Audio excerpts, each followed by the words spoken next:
गुरुर्ब्रह्मा गुरुर्विष्णुर्गुरुर्देवो महेश्वरः गुरु साक्षात् परं ब्रह्म तस्मै श्री गुरवे नमः।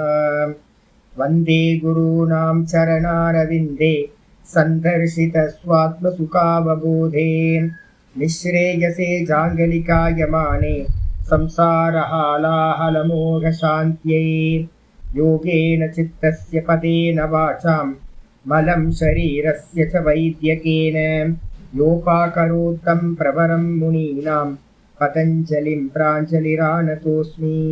आबाहुपुरुषाकारं शङ्खचक्रासिधारिणं सहस्रशिरसं श्वेतं प्रणमामि पतञ्जलिं। यस्त्यक्त्वा रूपमाद्यं प्रभवति जगतो अनेकदानुग्रहाय प्रक्षीणक्लेशराशिर्विषमविषधरो अनेकवक्त्रसुभोगी सर्वज्ञानप्रसूतिर्भुजगपरिकरः प्रीतये यस्य नित्यं देवो हीशः स वो व्यात्सितविमलतनुः योगदो योगयुक्तः ॐ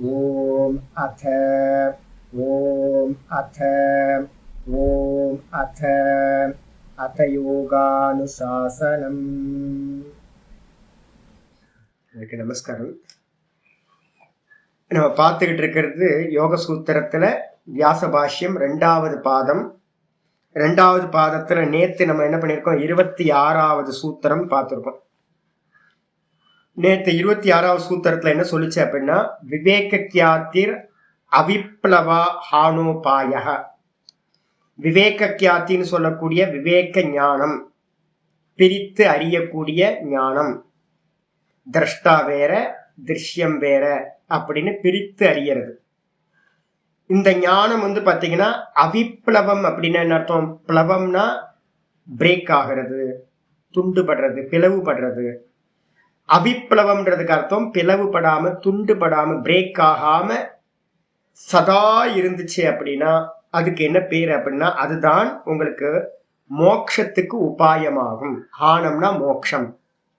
ஹான உபாயக அப்படின்னா ஹானம்னு சொல்லக்கூடிய மோட்சத்திற்கு உபாயம். திரஷ்டாவும் திருஷ்யமும் வேறு வேறு வேறுன்னு நம்ம பார்த்துக்கிட்டே இருக்கிறது தான் மோட்ச உபாயம் அப்படின்னு ரொம்ப தெளிவா சொல்லியிருக்கு. இந்த 26வது சூத்திரம் பார்த்தீங்கன்னா மோட்சத்துக்கு உபாயம் ஒன்று சொல்லியிருக்க ஒழிய வாஸ்தவத்துல என்ன அப்படின்னா, இந்த விவேக கியாத்தின்றதுக்கு அர்த்தம் என்னன்னு கேட்டீங்கன்னா தர்ஷனம்னு பேரு. விவேக கியாத்தினா என்ன பேரு? தர்ஷனம்னு பேரு. தர்ஷனம்னு என்ன அர்த்தம்? விவேக தர்ஷனம். விவேக கியாத்தின்றதுக்கு அர்த்தம் விவேக தர்ஷனம்னு அர்த்தம் எடுக்கணும். நம்ம என்ன பண்ணிட்டோம், 24வது சூத்திரத்திலேயே நம்ம என்ன பண்ணிட்டோம், பாஷ்யக்காரர் ரொம்ப தெளிவா சொல்லியிருக்கார். என்னன்னு கேட்டீங்கன்னா, விவேக தர்ஷனம் ந மோக்ஷ காரணம். என்ன சுவாமி, இப்பதான் நீங்க ஞானத்துக்கு மோட்சத்துக்கு உபாயம் விவேக தர்ஷனம்னு சொன்னீங்க. ஆனா வேற ஒரு சூத்திரத்துல வியாச பாஷ்யம் என்ன பண்ணியிருக்கார், இந்த தர்ஷனம் பண்றது பாத்தீங்க அப்படின்னா மோட்சத்துக்கு உபாயம் இல்லைன்னு அங்க சொல்லியிருக்காரு சுவாமி. அப்படின்னா ஒரு ஸ்டெப் நம்ம எக்ஸ்ட்ரா போக வேண்டியிருக்கு. இந்த உலகத்துல பாத்தீங்க அப்படின்னா பார்க்கிறவங்க நிறைய பேருக்கு பாத்தீங்கன்னா பார்வை சக்தி இருக்கு. ஆனா பாத்தீங்கன்னா தியாகம் பண்றது சம்பவிக்குதான்னு கேட்டீங்கன்னா தியாகம் சம்பவிக்கிறது. அதனால்தான் விவேகத்துக்கு அடுத்த ஸ்டெப் என்ன வச்சிருக்கோன்னு கேட்டீங்கன்னா வைராக்கியம். விவேகம் இருந்து ஒருத்தருக்கு வைராக்கியம் வரல அப்படின்னா அவர் சொரூபத்துல நிக்க முடியாது. அதனால பாத்தீங்கன்னா விவேகம்ன்றது பாத்தீங்கன்னா ஒரு உபாயம். ஆனா அதுக்கு அடுத்தது என்ன நடக்கணும், பர வைராக்கியம் நடக்கணும். அப்ப முக்கியமா சொல்லணும், விவேக கியாத்தி முதல் ஸ்டெப். விவேக கியாத்தி என்ன பண்ணணும், அவிப்ளவா கண்டினியூஸா பாத்தீங்கன்னா ஒருத்தர் ஒரு நிதித்தியாசனத்தோட ப்ராசஸே இதுதான். இப்ப சிரவணம் பண்றீங்க, மனனம் பண்றீங்க, நல்ல தார்டியம் வந்துடட்டும், நல்ல திருடத்தன்மை வந்ததுக்கு பிறகு என்ன பண்ணணும், பேசாம உட்கார்ந்துக்கிட்டு எல்லாத்தையும் பார்த்துக்கிட்டே இருக்கு. இது வேற நான் வேற, இது வேற நான் வேற, இது வேற நான் வேற, எல்லாத்தையும் எல்லா தாட்ஸையும் பார்த்துக்கிட்டே இருக்கிறது, எல்லா அபிமானம் அகங்காரம் எல்லாத்தையும் பார்த்துக்கிட்டே இருக்கிறது. நான் சொன்னேன்ல உங்களுக்கு நேற்று பாத்தீங்கன்னா திருஷ்ய விவேகத்தோட ஸ்லோகம் முதல் ஸ்லோகமே சொல்லியிருக்கேன். ரூபம் திருஷ்யம் லோச்சனம் திருக்கு. முதல் ஸ்டெப் அதுலயும் நின்ற கூடாது. ரூபம் திருஷ்யம் லோச்சனம் திருக்கு. இந்த லோகத்தை எல்லாத்தையும் கண்கள் மூலமா பார்க்கிறோம். அப்ப கண்கள் தான் முதல் திரஷ்டா. அதை ஃபர்ஸ்ட் பிராக்டிஸ் பண்ணிக்கிட்டே இருக்கணும். எப்படி இருக்கணும் அப்படின்னு கேட்டீங்கன்னா, வெறுமனே வந்து பார்த்துக்கிட்டே இருக்கிறது. நாங்க வந்து பாத்தீங்கன்னா சின்ன வயசுல சொல்லியிருக்கேன்ல, நான் ஹைதராபாத்ல கொஞ்ச நாள் ஒர்க் பண்ணிட்டு இருந்தேன். ஒரு ஆர்டிஸ்டா இருந்தேன், ஒரு அட்வர்டைசிங் கம்பெனியில. ஒரு ரூம்குள்ளாரே அடைஞ்சு கிடக்கணுங்க. ரூம்லயே இருந்துட்டு ஒர்க் வந்து டேபிள் ஒர்க்கு தான், டிசைன் பண்ணிக்கிட்டே இருக்க வேண்டியது. அப்போ வந்து எரிச்சலா இருக்கும். தமிழ் பேசவே யாரும் காதுல சப்தமே விழாது. ஒரு ரிசப்ஷனிஸ்ட் இருக்கும், ஐயோ அது பேசுனா வந்து பார்த்தீங்கன்னா உருது பேசும், தெலுங்கு பேசும், எதோ பேசும். அப்போ வந்து பார்த்தீங்கன்னா போர் அடிச்சு போய் என்ன பண்ணுவோன்னு கேட்டிங்கன்னா, நாங்கள் வந்து என்னோட பொழுதுபோக்கு என்ன மாதிரி ஒரு 2-3 பேர் இருந்தாங்க தமிழ்காரங்க. நாங்கள் என்ன பண்ணுவோம்னா, செகந்திராபாத்துக்கு போய் ரயில்வே ஸ்டேஷனுக்கு போய் டிக்கெட் எடுத்துக்கிட்டு வாரம் வாரம் எங்களோட பொழுதுபோக்கு வந்து பார்த்தீங்கன்னா அதுதான். டிக்கெட் எடுத்துகிட்டு போய் உள்ளே வந்து பார்த்தீங்கன்னா பிளாட்ஃபார்ம் டிக்கெட் எடுத்துகிட்டு வந்துட்டு, நம்ம ட்ரெயின்லாம் வந்து நிற்கும்ல, ட்ரெயினில் நின்னோன்னே எல்லாம் இறங்கி போவாங்க வருவாங்க. இதை மட்டும் பார்த்துக்கிட்டே இருக்கிறது. யாரும் சொந்தம் இல்லை, யாரும் தெரிஞ்சவங்க இல்லை, ஒரு சம்பந்தமும் இல்லாம வெறுமனே போறவங்க வரவங்க எல்லாம் ஆசையோட பார்த்துக்கிட்டே இருக்கிறது. எந்த பற்றுதலும் இருக்கவே இருக்காது, ஃப்ரீயா பார்த்துக்கிட்டே இருக்கிறது. இதான். அப்ப என்ன அர்த்தம்னு கேட்டீங்கன்னா, இந்த லோக்கத்தை வந்து பாத்தீங்கன்னா பார்க்கணும். வெறும் வந்து பிளாட்ஃபார்ம் டிக்கெட் வாங்கிட்டு பாக்குற மாதிரி போறத வரது எல்லாத்தையும் பார்த்துக்கிட்டே இருக்கணும். இந்த குழந்தை வந்து பாத்தீங்கன்னா திருவிழாவில் விட்டீங்கன்னா, இந்த குழந்தைங்க என்ன பண்ணும், சின்ன குழந்தை கை குழந்தைய பார்த்தீங்கன்னா இப்படி இப்படி பார்த்துக்கிட்டே இருக்கும். என்ன போகுது, எந்த அபிப்பிராயமும் இருக்காது. நல்லவன் கெட்டவன் அது இது எந்த சம்பந்தமும் இருக்காது.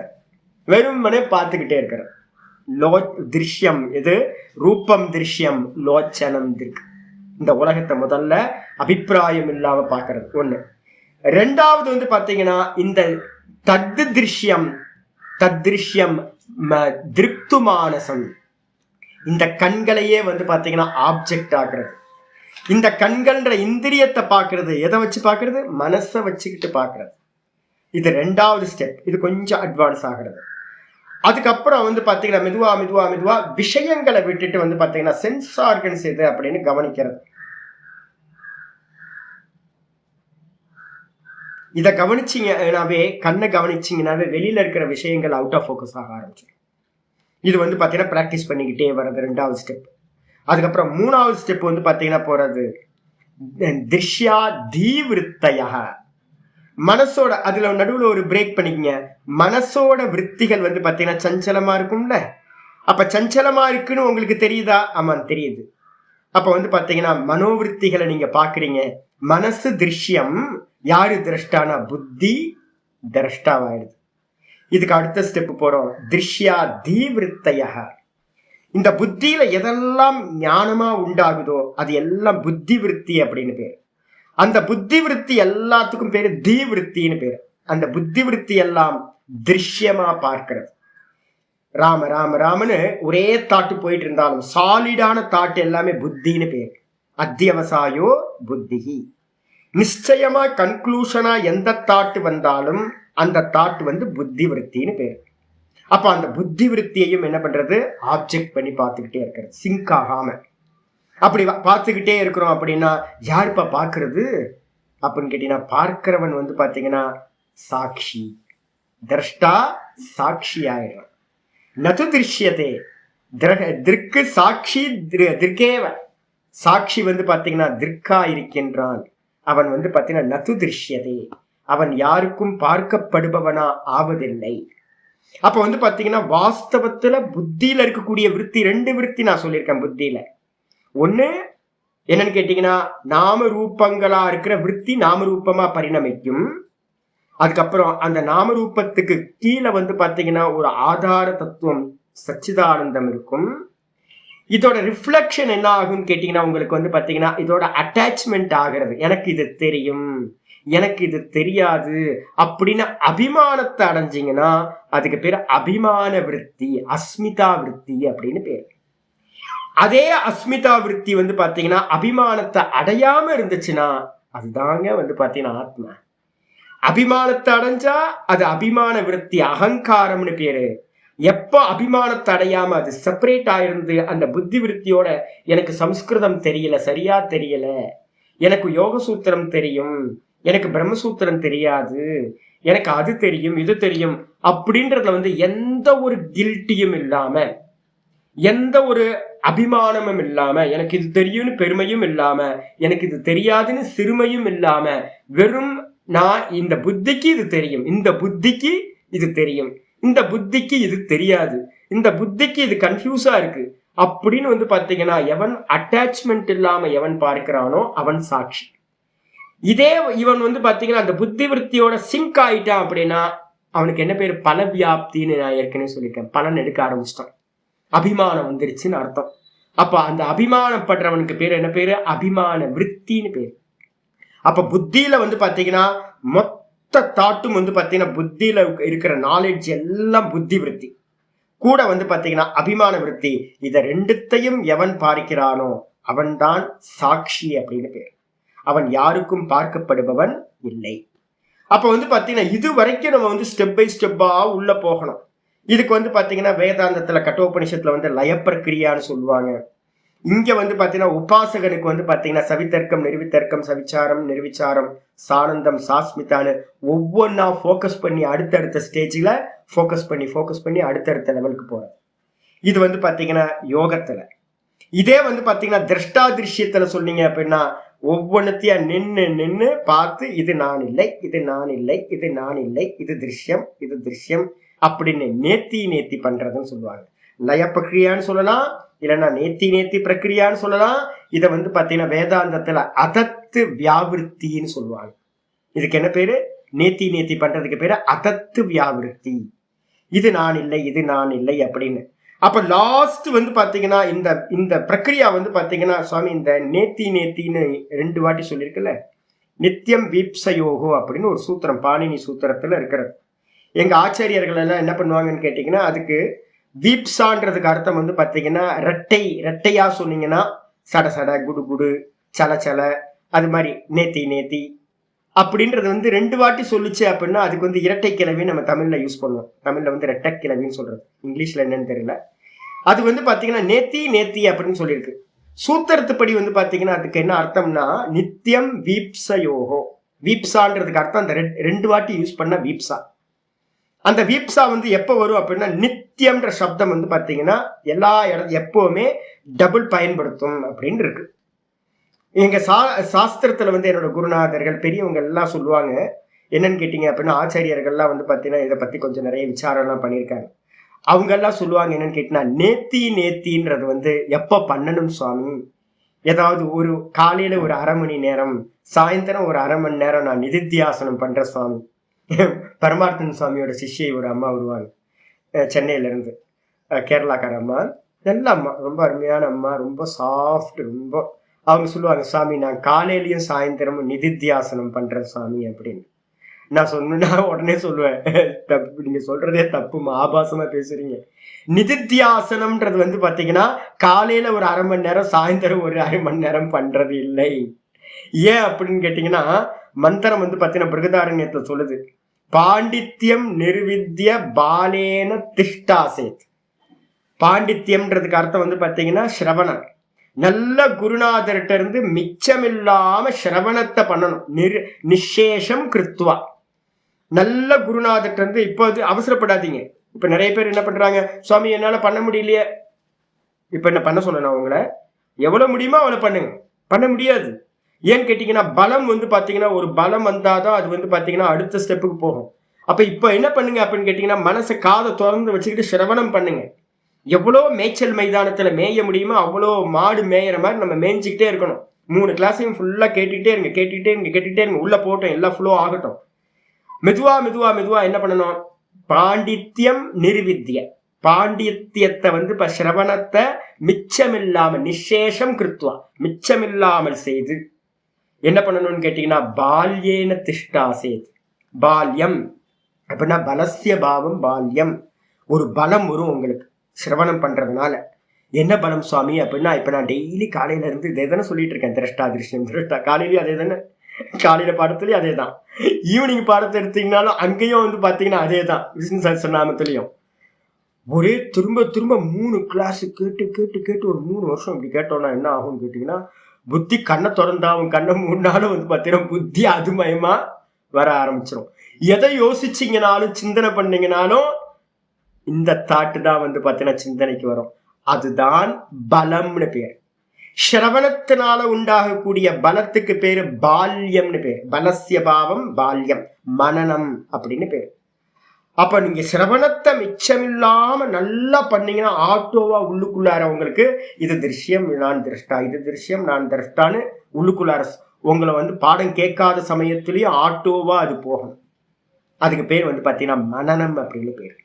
மனனத்துக்கு இன்னொரு பேர் வந்து பாத்தீங்கன்னா பால்யம் அப்படின்னு பேர். பலசிய பாவம், பலம், சிரவண பலம். அந்த பால்யத்தையும் வந்து பாத்தீங்கன்னா பால்யம் நிர்வித்திய, அதையும் வந்து பாத்தீங்கன்னா என்ன பண்ணணும்னு கேட்டீங்கன்னா மிச்சமில்லாமல் செய்து அப்படின்றது. அந்த பால்யத்துல என்ன சுவாமி நடக்கும் அப்படின்னா, மனனம்னா என்ன சுவாமி அப்படின்னு கேட்டீங்கன்னா, இந்த இதான் நான் திரஷ்டா இது திருஷ்யம், நான் திரஷ்டா இது திருஷ்யம் அப்படின்னு பாக்குறது முதல் ஸ்டெப்பு. ரெண்டாவது ஸ்டெப் என்ன பண்ணுவீங்கன்னு கேட்டீங்கன்னா, இது திருஷ்யம், இது நான் இல்லை, தூக்கி போடு, out of focus, out of focus, out of focus. வேதாந்தத்துல வந்து பாத்தீங்கன்னா மித்யாத்துவ நிச்சயம் பண்ணி தூர போடுறது. இதுல வந்து பாத்தீங்கன்னா யோகத்துல வந்து பாத்தீங்கன்னா திருஷ்யம்னு மட்டும் நிப்பாட்டிடுறோம். வேதாந்தம் ஒரு ஸ்டெப்பு போகும். எது திருஷ்யமோ அது சொப்பனம் மாதிரி பொய்யானது.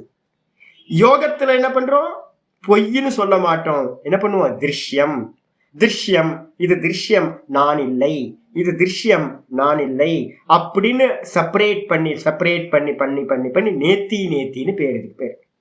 இதை வந்து பாத்தீங்கன்னா எப்படி சுவாமி பண்றது அப்படின்னு கேட்டீங்கன்னா 24 hours பண்றது. அதனாலதான் நித்தியம் வீப்சயோகம்னு சூத்திரம் சொல்லுது. நித்தியம்ன்ற சப்தம் வந்து பாத்தீங்க அப்படின்னா இந்த நேத்தியை எப்ப பண்ணணும்னா நித்தியம் பண்ணணும். சதா காலமும் சர்வதா எல்லா காலத்திலையும் இதை பண்ணிக்கிட்டே இருக்கணும்.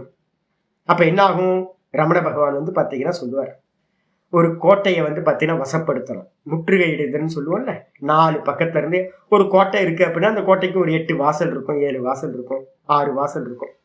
என்ன பண்ணணும், அந்த கோட்டையை வசப்படுத்தணும்னா சுத்தி வந்து பாத்தீங்கன்னா முற்றுகையிட்டணும். எல்லா பக்கமும் ட்ரூப்ஸை வந்து நிப்பாட்டிட்டீங்கன்னா வெளியில யாரும் வர முடியாது.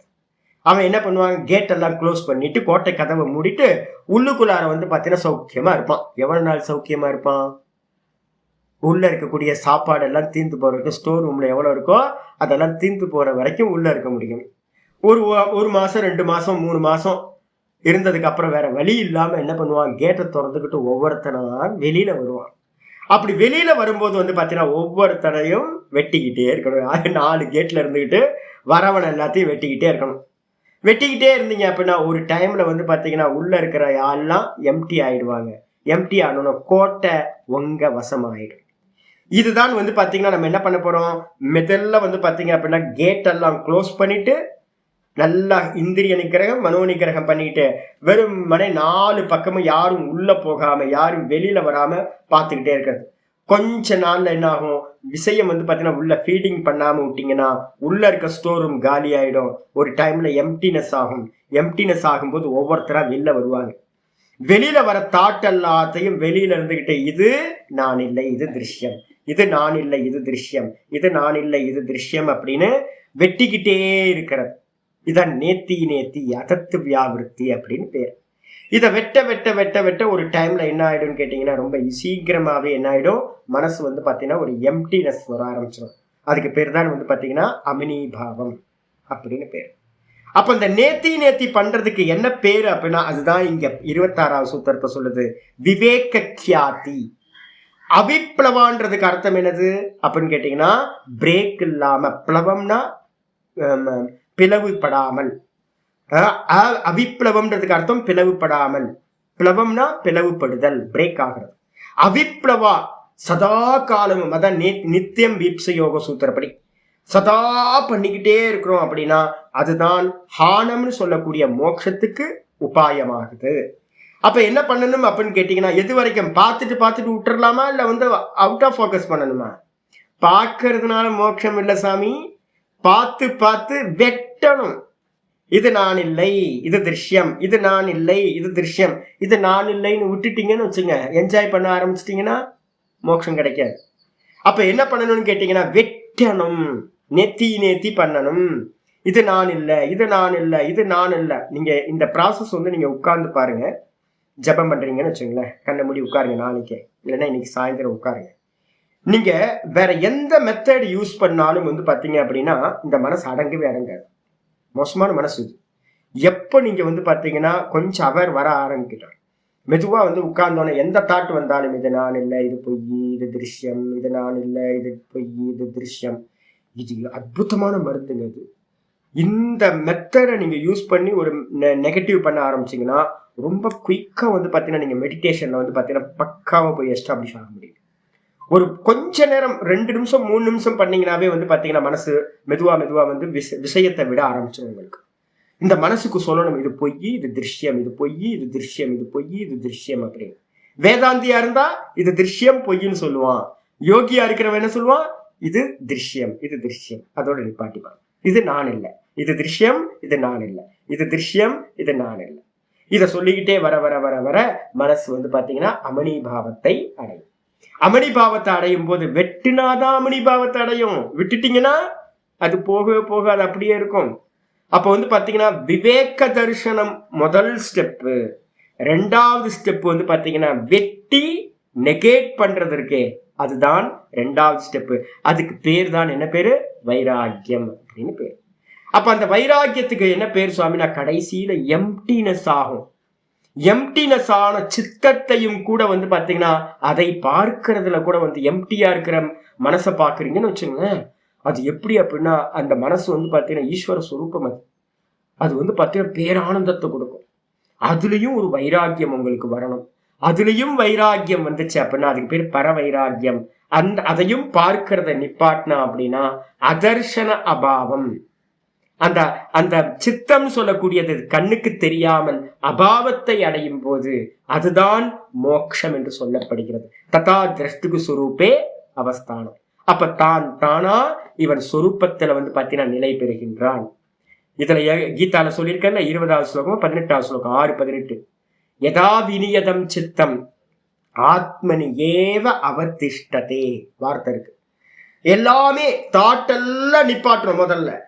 அப்ப தாட்டெல்லாம் நேத்தி நேத்தி நேத்தி நேத்தி நேத்தி பண்ணிக்கிட்டே போயிட்டு தாட்டெல்லாம் நிப்பாட்டினதுக்கு பிறகு அமணிபாவம்ன்ற மனசு எண்ணங்களற்ற நிலை வரும். அந்த எண்ணங்களற்ற நிலையையும் அந்நியதாக்கியாத்தி, அப்பதான் வாஸ்தவத்துல அதுக்கு பேர் அந்நியதாக்கியாத்தி. தான் சொரூபத்துல நின்னுகிட்டு பரம்பிரசங்கியானம்ன்ற இடம், அது 98% சத்துவகுணம். அதுல நின்னுகிட்டு இவன் என்ன பண்றான், சித்தத்துல விருத்தி இல்லை, சித்தம் எம்டியா இருக்குன்னு பார்க்க ஆரம்பிக்கிறான். அதுல ஒரு சுகம் கிடைக்கும். அதையும் பார்க்கறத நிப்பாட்டினா அப்படின்னா ததா திரஷ்டுகு சுரூபே அவஸ்தானம். அப்போ மனசோட விற்த்திகளை வெட்டுறதுக்கு என்ன பேரு அப்படின்னு கேட்டீங்கன்னா காரிய நாசம் அப்படின்னு பேரு. மனசோட விற்த்திகளை மனோநாசம் அப்படின்னு சொல்லுவோம். இதை இந்த மனோநாசம் 2 வெரைட்டியா வந்து பாத்தீங்கன்னா சாஸ்திரத்துல சொல்லப்பட்டிருக்கு.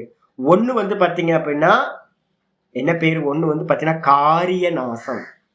காரிய நாசம்னு என்ன அர்த்தம், தாட்டை வந்து பாத்தீங்கன்னா ரிமூவ் பண்றது. ஒரு பிராணாயாமம் பண்றீங்க, ஒரு 10-20 பிராணாயாமம் பண்ணீங்கன்னாவே தாட்டெல்லாம் கம்மியாயிடும். ஆனா கொஞ்ச நேரம் கழிச்சு நேரம் வெளியில போய் விவகாரம் பண்ண ஆரம்பிச்சிங்கன்னா 1 மணி நேரம் 2 மணி நேரம் கழிச்சு திரும்ப தாட் திரும்ப வர ஆரம்பிச்சிடும். ஒரு நல்ல ஜபம் பண்ணிக்கிட்டு இருக்கீங்க அப்படின்னா 1 மணி நேரம் 2 மணி நேரம் ஜபம் பண்ணிட்டு வெளில போனீங்கன்னா தாட் ரொம்ப கம்மியா இருக்கும். பிரணவெல்லாம் பண்ணிட்டு போனீங்கன்னா மனசு அப்படியே தாட்டே இல்லாம சும்மா வெறும் பார்வையானா இருக்கலாம். ஆனா வந்து பாத்தீங்கன்னா மெதுவா உலகத்தோட கலக்கும் போது திரும்ப விற்த்திகள் வர ஆரம்பிச்சிடும், எண்ணங்கள் வர ஆரம்பிச்சிடும். அப்போ தாட்டை மட்டும் நம்ம வந்து பாத்தீங்கன்னா கிளியர் பண்றதுக்கு என்ன பேர் அப்படின்னு கேட்டீங்கன்னா காரிய நாசம், மனசோட காரிய நாசம். அதே நேரத்துல வந்து பாத்தீங்கன்னா காரிய நாசம் எல்லாம் பண்ணி முடிச்சதுக்கு பிறகு இது வேற நான் வேறன்னு அந்நியதாக்கியாத்தி பண்ணி அதையும் வந்து பாத்தீங்கன்னா போதும், இதை பார்த்து பார்த்து என்ன ஆக போகுதுன்னா அதுலயும் வைராக்கியம் அடைஞ்ச பிறகு பார்க்கறது நின்று போயிடும். அப்ப வந்து இவன் இவனா தான் தானா நிற்பான். அப்ப வந்து இவனோட கண்ணுக்கு வந்து பாத்தீங்கன்னா சித்தம்னு ஒண்ணு இல்லாமலேயே போயிடும். கிருதார்த்தக பிரதி கிருதார்த்த பிரதி நஷ்டமப்பி அனஷ்டம் சொல்லிருக்க ஒரு சூத்திரம் சொல்லிருக்கல, 16வது சூத்திரம். அப்ப வந்து பாத்தீங்கன்னா இந்த கிருதார்த்தன் ஆயிடுறான், செய்ய வேண்டியது எல்லாத்தையும் செய்தவன் ஆகிறான். இவனோட விஷனுக்கு வந்து பாத்தீங்கன்னா அந்த சித்தம் திரும்பவும் மறுபடியும் தரிசனத்துக்கு வர்றதே இல்லை. அப்ப தரிசனத்துக்கு வராமல் போனதுக்கு பிறகு இவனா இருக்கிறது தான் ஹானம் அப்படின்னு மோக்ஷம். அப்போ மோக்ஷம்ன்றதுக்கு அர்த்தம் சொஸ்வரூப அவஸ்தானம், தான் தானா நிக்கிறது. அந்த தான் தானா நிக்கிறதுக்கு உபாயம் எது அப்படின்னா அந்நியதாக்கியாதி. அந்த அந்நியதா கியாதிக்கு முன்னாடி நம்ம என்ன பண்றோம் அப்படின்னா விவேக கியாதி. அந்த அந்நியதா கியாதி லாஸ்ட் ஸ்டெப்பு. விவேக கியாத்தின்றது என்னன்னு கேட்டீங்கன்னா, வெளியில இருக்கிறது எல்லாத்தையும் இது நான் இல்லை, இது நான் இல்லை, இது நான் இல்லை, இது திருஷ்யம் அப்படி நம்ம போறோமே, அதுக்கு பேரு விவேக கியாத்தின்னு பேர்.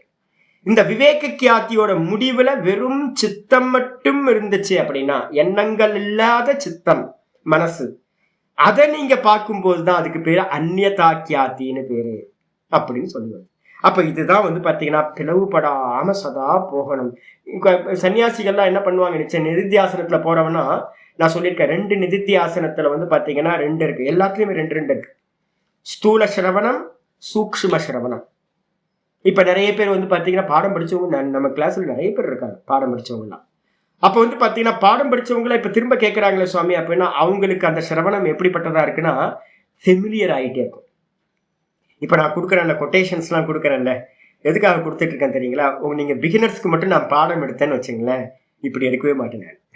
பிகினர்ஸ் மட்டும் கிளாஸ்ல இருக்காங்க அப்படின்னா வெறும் ஸ்லோகமா சொல்லிட்டு மீனிங் மட்டும் பார்த்துட்டு ரொம்ப எக்ஸ்ட்ரா மீனிங்லாம் எதுவும் சொல்லாம நான் போயிடுவேன். இப்ப நம்ம கிளாஸ்ல வந்து பாத்தீங்கன்னா எல்லாம் நிறைய பேர் வந்து பாத்தீங்கன்னா ஏற்கனவே சாஸ்திரம் படிச்சவங்களா இருக்காங்க, கேட்டிருக்காங்க. அப்படி இருக்கும் போது வந்து பாத்தீங்கன்னா நிறைய விஷயங்கள் ஃபெமிலியர் ஆகிறது.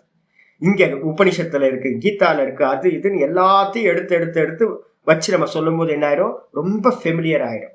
ஃபெமிலியர் ஆயிடுச்சு அப்படின்னா உங்களுக்கு வந்து பாத்தீங்க அப்படின்னா நேர்த்தி பண்றது ரொம்ப ஈஸியா இருக்கும் உங்களுக்கு. ஓ இது இல்ல, இதான் சாஸ்திரம் இதுதான் சொல்லுது, திருஷ்ய விவேகம் அதான் சொல்லுது. பகவத்கீதையில வந்து பாத்தீங்கன்னா 13:34 ஸ்லோகம் வந்து பாத்தீங்கன்னா கீதால அதுதான் சொல்லுது. இப்படி ஒவ்வொன்றுத்தையும் வந்து பாத்தீங்கன்னா இது இப்படிதான் சொல்லுது, உபனிஷத்து தான் சொல்லுது, பிரம்மசூத்திரம் இதான் சொல்லுது அப்படின்னு எல்லாம் ஒரு விஷனுக்கு வந்துருச்சு அப்படின்னா, ஓஹோ இதுதான் அப்படின்னு அந்த உங்களுக்கு பிடிபட்டு என்ன பண்ணுவாங்க, ஸ்தூல சிரவணம் சூக்ஷ்ம சிரவணமா அவங்களுக்கு ஆயிடும். அதே மாதிரி ஸ்தூல மனனம், கம்பேர் ஸ்டடிஸ்க்கு பேர் என்ன பேருனா ஸ்தூல மனனம். அதே வந்து பாத்தீங்கன்னா சூக்ஷ்ம மனனம்னா என்ன அர்த்தம்னு கேட்டீங்கன்னா, நேத்தி மெதுவா பண்ண ஆரம்பிக்கிறீங்க, உள்ளுக்குள்ள லைட்டா ஸ்டார்ட் ஆயிருக்கு, நேத்தி பண்றீங்க, ஆமா இது இல்ல அப்படின்னா அவுட் சைட்ல இருக்கிற எல்லா காரியத்துல இருந்து நீங்க விலக ஆரம்பிக்கிறீங்க அப்படின்னா அது சூக்ஷ்ம மனனம்னு பேர். அதே நிதித்தியாசனத்துல வந்து பாத்தீங்கன்னா ஸ்தூலம் சூக்ஷ்மம் 2ஆ பிரிக்கிறோம். ஸ்தூல நிதித்தியாசனம் எது அப்படின்னா கண்ணை மூடி உட்கார்ந்துகிட்டு விற்த்திகளை வந்து பாத்தீங்கன்னா நேத்தி பண்ற.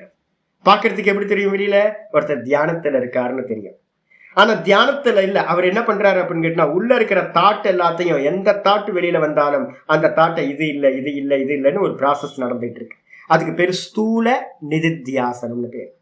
அந்த ஸ்தூல நிதித்தியாசனம் வந்து பாத்தீங்கன்னா நல்லா கம்ப்ளீட் ஆகும் போது தான் தானா நிக்கிற அபியாசம் ஸ்டார்ட் ஆயிடும். விற்த்திகள் இல்லாம தான் தானா நிக்கிற, அதான் வந்து பாத்தீங்கன்னா வாஸ்தவத்துல சூக்ஷ்ம நிதித்தியாசனம் பேர். அதுலயே இருந்து அதுவாவே ஆகி விடுகிறது. அதுவா ஆயிடுச்சு அப்படின்னா அதுக்கு பேரு தான் சொரூப அவஸ்தானம் அப்படின்னு பேரு. பாண்டித்யம் நிர்வித்ய பால்யேன திஷ்டாசேத். முதல்ல பாண்டித்யம் சொல்ற சிரவணத்தை முழுசா பண்ணுங்க. அதுக்கப்புறம் பால்யம் சொல்லக்கூடிய மனனத்துல நல்லா நில்லுங்க. மனனத்துல நின்னு அதையும் முழுசா மிச்சமில்லாம நேத்தின்னு எல்லாத்தையும் பண்ணி முடிங்க. ஸ்தூல மனனம் சூக்ஷ்ம மனனம் ரெண்டுத்தையும் பண்ணி முடிங்க. அதுக்கப்புறம் அத மௌனி பவேத், மனோமௌனம் வந்தோம். மௌனி பவத்து வாக்க வந்து பாத்தீங்கன்னா நிப்பாட்டிறது, உள்ளுக்குள்ளார மனசு பேசுறதைய நிப்பாட்டிக்கிட்டே வர்றது. அத மௌனி பவேத். மௌனம் அமௌனம் ச நிர்வித்ய அத பிராமணாக. அந்த சாதனங்கள் எல்லாத்தையும் மௌனம் அமௌனம் பேச்சு இல்லாதது எல்லாத்தையும் தாண்டி வெறும் பிராமணனா பிரம்மத்தை அறிந்தவனா பிரம்மமாவே அவனாகின்றான் அப்படின்னு பிருகதாரண்ய மந்திரம் சொல்லுது. அப்ப இதுதான் ப்ராசஸ். அப்ப வந்து பாத்தீங்கன்னா நம்ம பண்ண வேண்டிய மோட்சத்துக்கு உபாயம் எது, எவ்வளோ தூரம் விவேகம் பண்றோமோ, தர்ம விவேகம், அதுக்கப்புறம் நித்திய விவேகம், அதுக்கப்புறம் ஆத்ம அனாத்ம விவேகம். வெளியில இருக்கிறதெல்லாம் வந்து பாத்தீங்கன்னா இந்த 2 வந்துடும். வெளியில இருக்கிறதெல்லாம் தர்ம விவேகம், நித்திய விவேகம். இது புத்திசாலிகள் கொஞ்சம் நிறைய பேர் பண்றது. ஆனா இந்த ஆத்ம அனாத்ம விவேகம் எது அப்படின்னா திரஷ்டா திருஷ்யம் தான் ஆத்ம அனாத்ம விவேகம். நான் திரஷ்டா, இது திருஷ்யம், நான் திரஷ்டா, இது திருஷ்யம். இந்த விவேகத்தை நான் ஸ்டாப்பா பண்ணிக்கிட்டே இருக்கிறேன். இதுதான் மோட்ச உபாயம். சொல்லியாச்சு 26. இதுக்கப்புறம் 27வது சூத்திரம் வர ஆரம்பிக்கும். ஆச்சாரியார் ஒரு 26 27க்கு எதுவுமே இது இல்லையே, டைரக்டா சூத்திரம் ஆரம்பிக்குது. தஸ்ய சப்ததா பிராந்த பூமிஹி பிரஜ்ஞா, தஸ்ய சப்ததா பிராந்த பூமிஹி பிரஜ்ஞா, தஸ்ய சப்ததா பிராந்த பூமிஹி பிரஜ்ஞா. ஒருத்தன் வந்து பாத்தீங்க அப்படின்னா இதுல போகும்போது இந்த ப்ராசஸ்ல வந்து பாத்தீங்கன்னா எத்தனை பூமிகள் அப்படின்னா 7 விதமான ஸ்டேஜ் சொல்றோம். சப்ததா பிராந்த பூமி அப்படின்னா பிரகிருஷ்டேன அந்த பூமிகி பிரஜ்ஞா. அந்த பூமினா முடிவாக உள்ள தன்னை பத்தின அறிவு இருக்கு பாத்தீங்களா, அந்த அறிவு வந்து பாத்தீங்கன்னா லாஸ்ட் எண்டுல வந்து தான் தானா நிக்கிறதுன்னு ஒரு அறிவு இருக்குல்ல, ஆத்மனியேவ அவதிஷ்டதே, தன்னைத்தான் அறிதல். சம்ஸ்கிருதத்துல வந்து பாத்தீங்கன்னா ஆத்மனா ஆத்மானம் பஷ்யதி, தன்னையே தன்னால் பார்க்கிறான். அப்ப தன்னையே தான் பார்க்கிறதுன்றது ஒரு ஞானம் இருக்கா, அதுக்கு பேர் தான் கடைசி அறிவு. பிராந்த பூமி, பிரஜையோட பிராந்த பூமி அப்படின்னா அறிவோட கடைசி ஸ்டேஜ், நாலேஜோட கடைசி ஸ்டேஜ் எது சுவாமி? இந்த உலகத்திலேயே கடைசி ஞானம் எது அப்படின்னா தன்னை பற்றின ஞானம். தான் தானா இருக்கும் போது உண்டாகிற ஞானம் தான் வந்து பாத்தீங்கன்னா அனுபூதி ஞானம், அபரோக்ஷ ஞானம் அப்படின்னு பேர். அந்த அபரோக்ஷ ஞானம்ன்ற ஆத்ம சாட்சா்காரம் சொல்லக்கூடிய பிராந்த பூமிகி பிரஜ்ஞா. பிராந்த பூமின்றதுக்கு அர்த்தம் பிர அந்த பூமி. அந்த பூமின்னு அர்த்தம் முடிவான ஸ்டேஜ். பூமின்றதுக்கு அர்த்தம் ஸ்டேஜ். முடிவான ஸ்டேஜ் வந்து பாத்தீங்க அப்படின்னா ட்ரெயின் வந்து பாத்தீங்கன்னா இங்க இருந்து சென்னையில இருந்து டெல்லி போற ட்ரெயின் என்ன ஆகும், டெல்லி போய் என்ன பண்ணும், ஸ்டேஷன்ல லாஸ்ட் ஸ்டேஷன் முடிஞ்சு போச்சு. அதுல வந்து பாத்தீங்கன்னா ரெண்டு இது வச்சு வந்துறீங்களா, இங்க சென்ட்ரல் ரயில்வே ஸ்டேஷன் போனீங்களான்னு போதும், அந்த பிளாட்ஃபார்மோட எண்டில் வந்து பாத்தீங்கன்னா ரவுண்டா 2 வச்சிருப்பான். இந்த இன்ஜின் வந்து பாத்தீங்கன்னா அதோட ஸ்டாப் ஆயிடும், முடிஞ்சு போச்சு. அதுக்கு மேல மூவ் ஆக முடியாது. இதே மாதிரி எல்லா ஞானங்களுக்கும் கடைசி ஸ்டேஜ் ஒண்ணு இருக்கு, பிர அந்த பூமி. நல்ல முடிவை உடையதாக ஒரு ஸ்டேஜ் இருக்கு. அந்த பிரஜையோட கடைசி எல்லைக்கு போறதுக்கு எத்தனை ஸ்டேஜ் இருக்கு அப்படின்னு கேட்டீங்கன்னா சப்ததா பவந்தி. மொத்தம் 7 பூமிகள் சொல்லப்படுகின்றது. இந்த 7 பூமி வந்து பாத்தீங்க அப்படின்னா என்னோட வீடியோ ஒன்று இருக்கு, பாத்தீங்கன்னா தெரியும். 7 ஞான பூமிகள், சப்த ஞான பூமிகள் அப்படின்னு பிளேலிஸ்ட்ல ஒரு இது இருக்கு.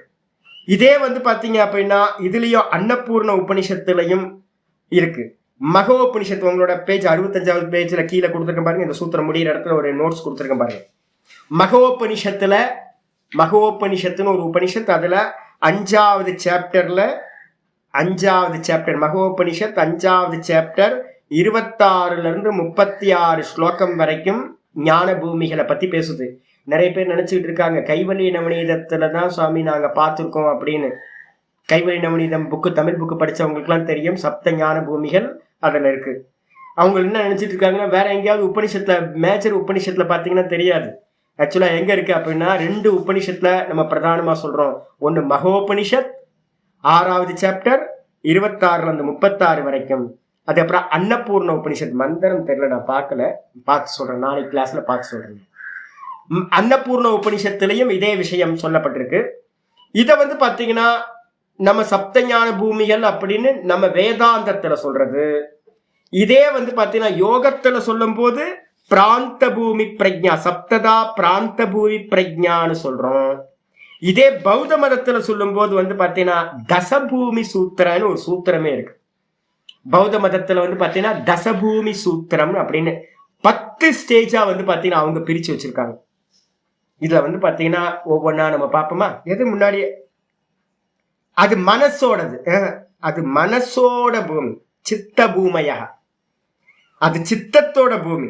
இது ஞானத்தோட எல்லை வரைக்கும் இருக்கிற ஸ்டேஜ், ஞானத்தோட பூமி. அது சித்தத்தோட நிலை. இது வந்து ஞானத்தோட மார்க்கத்துல நீங்க கிராஸ் பண்ணி ஒவ்வொரு ஸ்டேஷனா போவீங்க. சென்னையில இருந்து கிளம்புற கிராண்ட் ட்ராங்க், ஆமா கிராண்ட் ட்ராங்க் எக்ஸ்பிரஸ் வந்து சென்னையில இருந்து கிளம்புது. முதல் ஸ்டேஜ் விஜயவாடா, 2வது ஸ்டேஜ் வந்து பாத்தீங்கன்னா நாக்பூர், 3வது ஸ்டேஜ் வந்து இட்டார்சி, 4வது ஸ்டேஜ் ஆக்ரா, 5வது ஸ்டேஜ் வந்து பாத்தீங்க அப்படின்னா டெல்லிக்கு போயிடுது அப்படின்னு. போபால் அதுல நடுவில் வச்சுங்களேன் ஒவ்வொரு ஸ்டேஜ். இதே மாதிரி வந்து பாத்தீங்க அப்படின்னா நீங்க ஸ்டார்ட் பண்ணீங்கன்னா உங்க மோட்ச மார்க்கத்துல கடைசி எல்லையை அடைகிற வரைக்கும் உங்களோட ஞானம் கடைசி அபரோக்ஷானுபூதி ஆத்ம சாட்சா்காரம் அடைகிற வரைக்கும் இருக்கிற 7 ஸ்டேஜ். இதுக்கு பேர் தான் பிராந்த பூமி. ஆயிடுச்சா? ஒவ்வொன்றா என்னன்னு பார்ப்போமா? நம்ம சாதாரணமா லௌகிகமா சொல்லிடுவோம். ஃபர்ஸ்ட் நம்ம என்ன பண்ணியிருக்கோம் அப்படின்னு கேட்டீங்கன்னா, வாஸ்தவத்துல நம்ம வேதாந்தத்துல சொல்லும் போது இதுக்கு வந்து பாத்தீங்கன்னா முதல் பூமி என்ன சுவாமி? தனியா எழுதிங்க. முதல் பூமி என்ன அப்படின்னு கேட்டீங்கன்னா, முதல் பூமி சுபேச்சா. முதல் பூமி என்னது? சுப இச்சா, சுபேச்சா அப்படின்னு பேரு முதல் பூமி. இந்த சுபேச்சா இருக்கிறவங்க யார் சுவாமி அப்படின்னு கேட்டீங்கன்னா, நல்லா வந்து பாத்தீங்கன்னா எங்கெல்லாம் சத் சங்கம் நடக்குதோ எல்லா இடத்துலையும் போய் கலந்துப்பாங்க. தேடி தேடி தேடி தேடி போய் வந்து பாத்தீங்கன்னா எங்கெல்லாம் நல்லது பேசுறாங்களோ அங்கெல்லாம் போய் கலந்துப்பாங்க. நல்ல ஒரு காலத்துல வந்து ஐயோ போய் ஊர் ஊரா அலைவேன் நான், எங்கேயாவது சத் சங்கம் நடக்குது அப்படின்னா. சத் சங்கத்துல அவ்வளவு பிரியமா போய் கலந்துக்கிறது. இப்ப நிறைய பேர் அது மாதிரி தான் இருக்காங்க. யூடியூப்ல எல்லாம் வந்து பாத்தீங்கன்னா எவ்வளவு வியூஸ் போகுது ஒவ்வொன்றுத்துக்கும். நல்லா வந்து பாத்தீங்கன்னா சத் சங்கத்துல எல்லாத்துக்கும் சந்தோஷம் உண்டாகுது. அதுக்கு என்ன பேர் தெரியுங்களா? சுபேச்சா. சரி, சத் சங்கத்துல இருந்து என்ன சுவாமி உண்டாகணும்? அதுதான் பிரச்சனையா இருக்கு. சத் சங்கத்துல இருந்து உங்களுக்கு என்ன உண்டாகணும் தெரியுங்களா? மெதுவா மெதுவா மெதுவா எனக்கு ஒரு குருநாதர் வேணும் அப்படின்னு உங்களுக்கு தோணணும். ஐயோ எவ்வளவு நாள் சாமி வந்து பாத்தீங்கன்னா அவரு ஒண்ணு சொல்றாரு, இவரு ஒண்ணு சொல்றாரு, நொச்சூர் ஒண்ணு சொல்றாரு, பரமஹம்சானந்தா ஒண்ணு சொல்றாரு, அப்புறம் முரளிதர சுவாமிகள் ஒண்ணு சொல்றாரு. இது என்னடா இது, ஒவ்வொருத்தரும் ஒவ்வொன்னா சொல்லிட்டு இருக்காங்க, இது ஒண்ணுமே புரிய மாட்டேங்குது நமக்கு. நம்ம யார்கிட்டயாவது ஒரு குருநாதர்கிட்ட போகணும் அப்படின்னு வரும். அப்ப ஆனா நிறைய பேருக்கு சத்சங்கம் கேட்டு வர்றதே இல்லை. அப்ப என்ன அர்த்தம்? இன்னும் பத்தலன்னு அர்த்தம். அப்ப முதல்ல சுபேச்சா சத் சங்கத்துல கலந்துக்கிறது. அது மூலமா குரு உபசதனம் நடக்கணும். குருவை போய் சென்றடை. இவர் தான் என்னுடைய குரு, இவற்றை தான் நான் பாடம் படிக்கணும், முழுசா இதை பாடம் படிக்கணும் அப்படின்னு அவர்கிட்ட போய் சரணாகதி பண்றது. சரணாகதி பண்ணினதுக்கு அப்புறம் குருட்ட இருந்து பண்றது விசாரணான்னு 2வது ஸ்டேஜ். சுபேச்சா சத் சங்கம், விசாரணா இருக்குல்ல, இது நிறைய பேருக்கு கிடைக்கிறதே இல்லை. நிறைய பேர் நினைச்சுக்கிட்டு இருக்காங்க ஒரு ப்ராப்பரா ஒரு கிளாஸ் கலந்துக்கிட்டு. இப்ப நம்ம பாருங்க எவ்வளவு ஸ்பெண்ட் பண்ணிட்டு இருக்கோம் தெரியுங்களா டைம். இது 100வது கிளாஸ்க்கு 120 170 போயிட்டு இருக்கா. 130வது கிளாஸ், 130வது கிளாஸ். இதெல்லாம் வந்து பாத்தீங்கன்னா நம்ம மொத்த யோக சூத்திரத்தையே லாஸ்ட் டைம் வந்து 128வது கிளாஸ்ல முடிச்சிருக்கேன். நான் 128 கிளாஸ்ல நான் முடிச்சிருக்கேன். அப்போ வந்து என்கிட்ட இருந்த சிஷியர்கள்லாம் வந்து பாத்தீங்கன்னா நல்ல மேதாவிகளா இருந்தாங்க. அதனால வேகமா அடிச்சு விட்டேன் எக்ஸ்பிரஸ், சூப்பர் ஃபாஸ்ட் எக்ஸ்பிரஸ். ஆனா இப்போ வந்து பாத்தீங்கன்னா நிறைய பிகினர்ஸ் இருக்கிறதுனால ஃபெமிலியர் ஆகல உங்களுக்கு. அதனால நான் என்ன பண்றேன் அப்படின்னு கேட்டீங்கன்னா, ஃபெமிலியர் ஆகட்டும்னு மெதுவா டிராவல் பண்றேன். நிறைய டிஸ்ட்ராக்ஷன் இருக்குன்றதுனால. இதே வந்து பாத்தீங்கன்னா அங்கங்க சத் சங்கம் எடுத்தீங்க அப்படின்னா யூடியூப்ல வந்து அங்கங்க இருக்கு. அங்கங்க இருந்தெல்லாம் கேட்டாலும் ஒன்றும் ஆகாது. என் சுவாமி, எனக்கு தெரிஞ்ச ஒரு சுவாமி இருக்காரு, நம்ம ஸ்டூடெண்ட் தான். அவர் என்ன பண்றாரு, அங்கங்க சூத்திரத்தை எடுத்து போட்டுக்கிட்டு இருக்காரு. அவர் படிக்கவே இல்லை. ஆனா வந்து பாத்தீங்கன்னா யோக சூத்திரத்தை அங்கங்க தண்ணி தெளிச்ச மாதிரி அங்கங்க அவருக்கு விருப்பப்பட்ட சூத்திரத்தை அப்பப்போ தோணுன போது ஒரு சூத்திரத்தை ஒரு நாள் போடுறது, அதுக்கப்புறம் ஒரு 3 மாசம் கழிச்சு இன்னொரு சூத்திரம் போடுறது, அதுக்கப்புறம் 6 மாசத்துக்கு சூத்திரமே இருக்காது. அப்புறம் திரும்ப திடீர்னு நினைச்சுக்கிட்டாருன்னா ஐயோ யோக சூத்திரமா அப்படின்னு ஏதாவது ஒன்று போடுறது. புத்தி வருமா, அறிவு வருமா? வரவே வராது. அப்போ வந்து பாத்தீங்கன்னா ஒரு குருநாதரை அடையணும். சத் சங்கத்துலலாம் வந்து பாத்தீங்கன்னா மோட்சம் கிடைக்காது, ஞானம் பூர்த்தி ஆகாது. 40 வருஷம் நீங்க சத் சங்கம் கேட்டாலும் என்ன ஆகாது, ஞானம் பூர்த்தி ஆகாது. அப்போ ஒரு கிரமமா ஒரு குருநாதர் அடைஞ்சு விசாரணா பண்ணணும். விசாரணம்ன்றதுக்கு அர்த்தம் சிரவணம். குருநாதர் அடைஞ்சு நிறைய பேர் சிரவணமே பண்ணல. குருநாதரை நிறைய பேர் அடைஞ்சாங்க. ஆனா வந்து குருநாதர் சொல்லிட்டாரு நான் பண்ணுப்பா இதை பண்ணுப்பா அப்படின்னு அவர் ஏகப்பட்ட விவகாரம் பண்ணிட்டு இருந்ததுனால இவங்களுக்கு சிரவணமே நடக்காம போச்சு.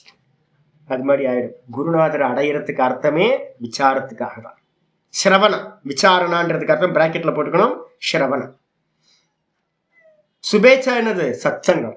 சுபேச்சால சத்சங்கம் தான் வாஸ்தவ சிரவணம். குரு உபசதனம் அன்னதுக்கு பிறகு 2வது பூமி தான் விசாரணா.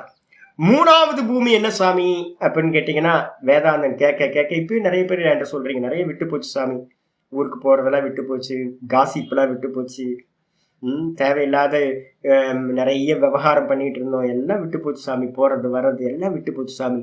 இதுக்கு என்ன பேர் தெரியுங்களா? 3வது பூமி தனுமானசி. இதுக்கு 3வது பூமிக்கு என்ன பேரு? தனுமானசி அப்படின்னு பேரு.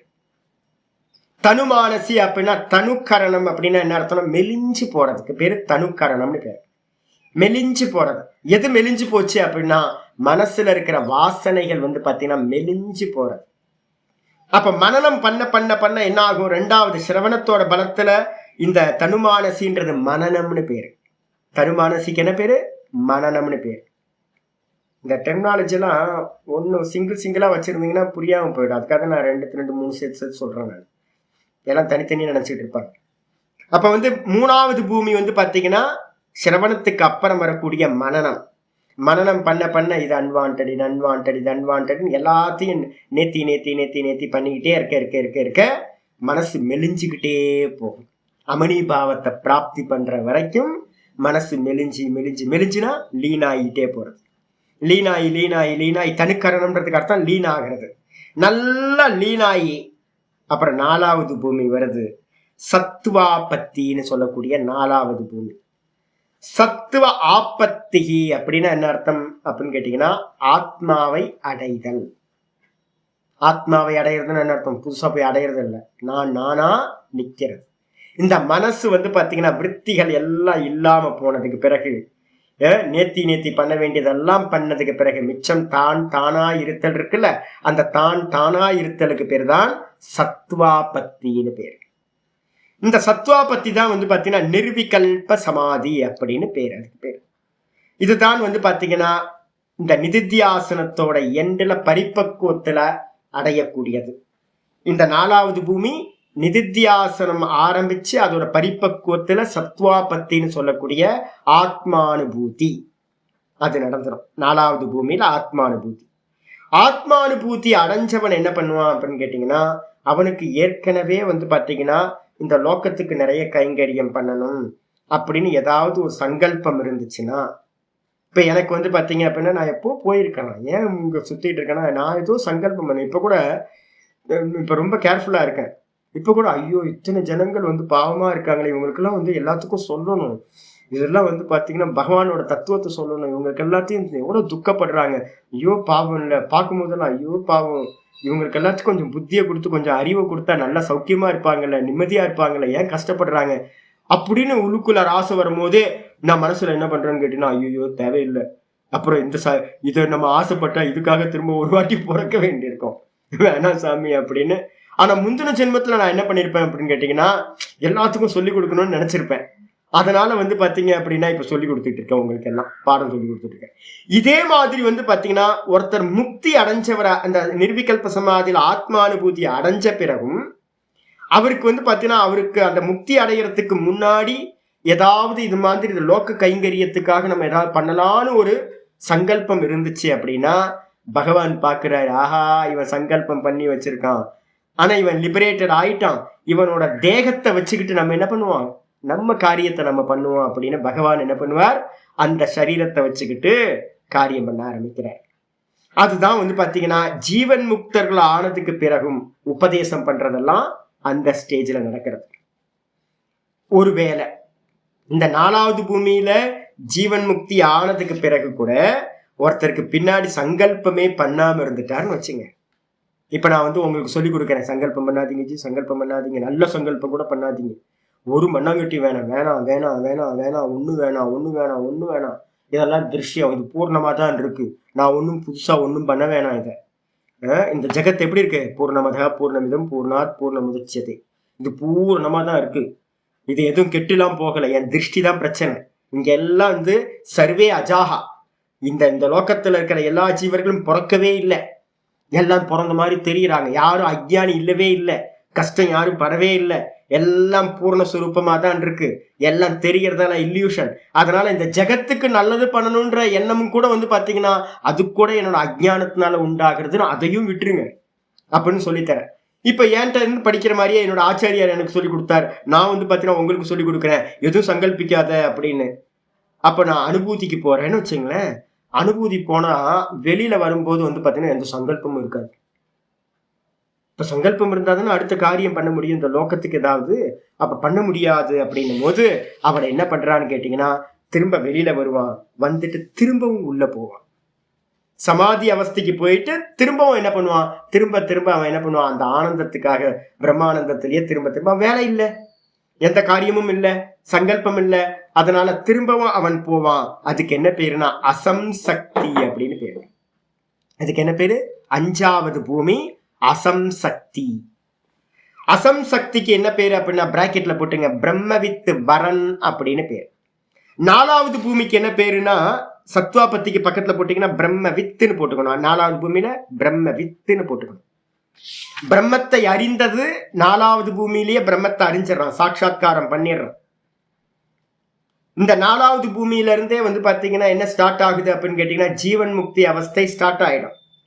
ஆனா வந்து பாத்தீங்கன்னா சங்கல்பம் இருந்துச்சுன்னா அவங்க டீச்சிங் பண்ணுவாங்க, ரமண மகரிஷி மாதிரி மற்றவங்களுக்கு கைடன்ஸ் பண்ணுவாங்க, சங்கரர் மாதிரி கிரந்தங்கள் பண்ணுவாங்க, மடங்களை ஸ்தாபனம் பண்ணுவாங்க, வியாசர் மாதிரி வந்து பார்த்தீங்கன்னா 18 புராணங்களை எழுதுவாங்க.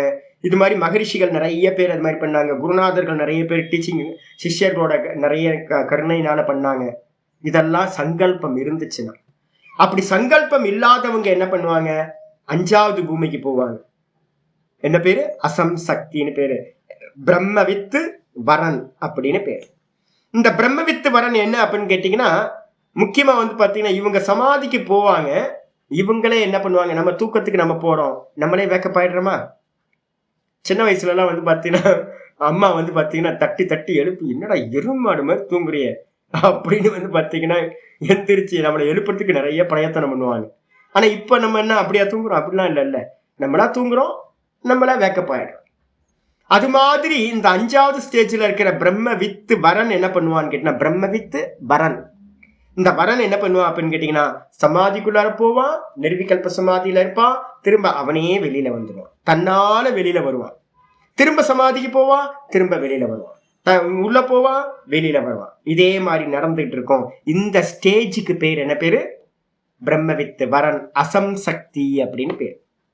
இதுக்கு அப்புறம் அடுத்த ஸ்டேஜ் வந்து பாத்தீங்கன்னா ஆறாவது ஸ்டேஜ் இம்ப்ரூவ் ஆகுது. இன்னும் சமாதி அவஸ்தை கூட கூட என்ன பண்ணுவோம் அப்படின்னு கேட்டீங்கன்னா பதார்த்த பாவனா அப்படின்னு பேர். ஆறாவது ஸ்டேஜ் பதார்த்த பாவனா. பதார்த்த பாவனால வந்து பாத்தீங்கன்னா என்னன்னு கேட்டீங்கன்னா பிரம்மவித்து வரியான் அப்படின்னு பேர். இந்த பதார்த்த பாவனாலேயே வந்து பாத்தீங்கன்னா பதார்த்தா பாவனான்னு இருக்கும் சில இடத்துல, பதார்த்த பாவனான்னு சில இடத்துல இருக்கும். அதையும் வந்து பாத்தீங்கன்னா நோட் பண்ணிக்கணும். பதார்த்தான்னு தீர்க்கம் இருக்கும், பதார்த்தா பாவனா. இல்லைன்னா வந்து பாத்தீங்கன்னா பதார்த்த பாவனா. ஆ சமந்தாத் பூரணமா. பதார்த்தம்னா என்ன அர்த்தம்? பிரம்மத்திலேயே பூரணமா வந்து பாத்தீங்கன்னா அதுலயே பாவிக்கிறது, அதுலயே நிக்கிறது. அதுக்கு பேர் வந்து பாத்தீங்கன்னா பதார்த்த பாவனான்னு பேரு. பிரம்மவித்து வரியான் அப்படின்னு பேரு. பிராக்கெட்ல போட்டுக்கிட்டீங்கன்னா பதார்த்த பாவனாக்கு என்ன பேரு? பிரம்மவித்து வரியான். என்ன ஆகும் தெரியுங்களா? நம்ம ராமகிருஷ்ண பரமஹம்சர்லாம் அந்த ஸ்டேஜ்ல இருந்தவர். என்ன பண்ணுவார், உள்ள போவாரு. உள்ள போனா வந்து பாத்தீங்கன்னா வெளியில கொண்டு வர முடியாது. இந்த நம்ம ராவணனோட தம்பி இருந்தானே, என்ன பேரு? குண்டோதரன், கும்பகர்ணன். கும்பகர்ணனை வந்து பாத்தீங்க அப்படின்னா தூங்குனா வெளியில இருந்து கொண்டு வரதுக்கு என்ன பண்ணுவாங்கன்னா பெரிய பெரிய வாத்தியங்கள்லாம் வச்சு வந்து பாத்தீங்கன்னா அவனை தூங்கி எழுப்புறது ரொம்ப கஷ்டமா. அதே மாதிரி வரியான் ஸ்டேஜை யார் அட்டைன் பண்ணாங்களோ அவங்கள வந்து பாத்தீங்கன்னா அவளை ஈஸியா வெளியில கொண்டு வர முடியாது. அதுக்காக வந்து பிரயத்தனம் பண்ணி கஷ்டப்பட்டு தான் வெளியில கொண்டு வரணும். உள்ள போவாங்க, வெளியில வர தெரியாது பாவம். சமாதிக்குள்ளார போவாங்க. சிஷ்யர்கள் தான் என்ன பண்ணுவாங்க, ஐயோ இவர் என்ன 2-3 நாளா இப்படியே இருக்காரு, எழுப்பு பாவர, அவரை எழுப்பி விவகாரத்துக்கு கொண்டு வா, இல்லைன்னா அவர் சரீரம் திரும்ப வராது அப்படின்னு சிஷ்யர்கள் என்ன பண்ணுவாங்க, பக்த மகான்கள் பக்த புருஷர்கள்லாம் என்ன பண்ணுவாங்க, அவரை பிடிச்சி இழுத்து கீழே கொண்டு வருவாங்க.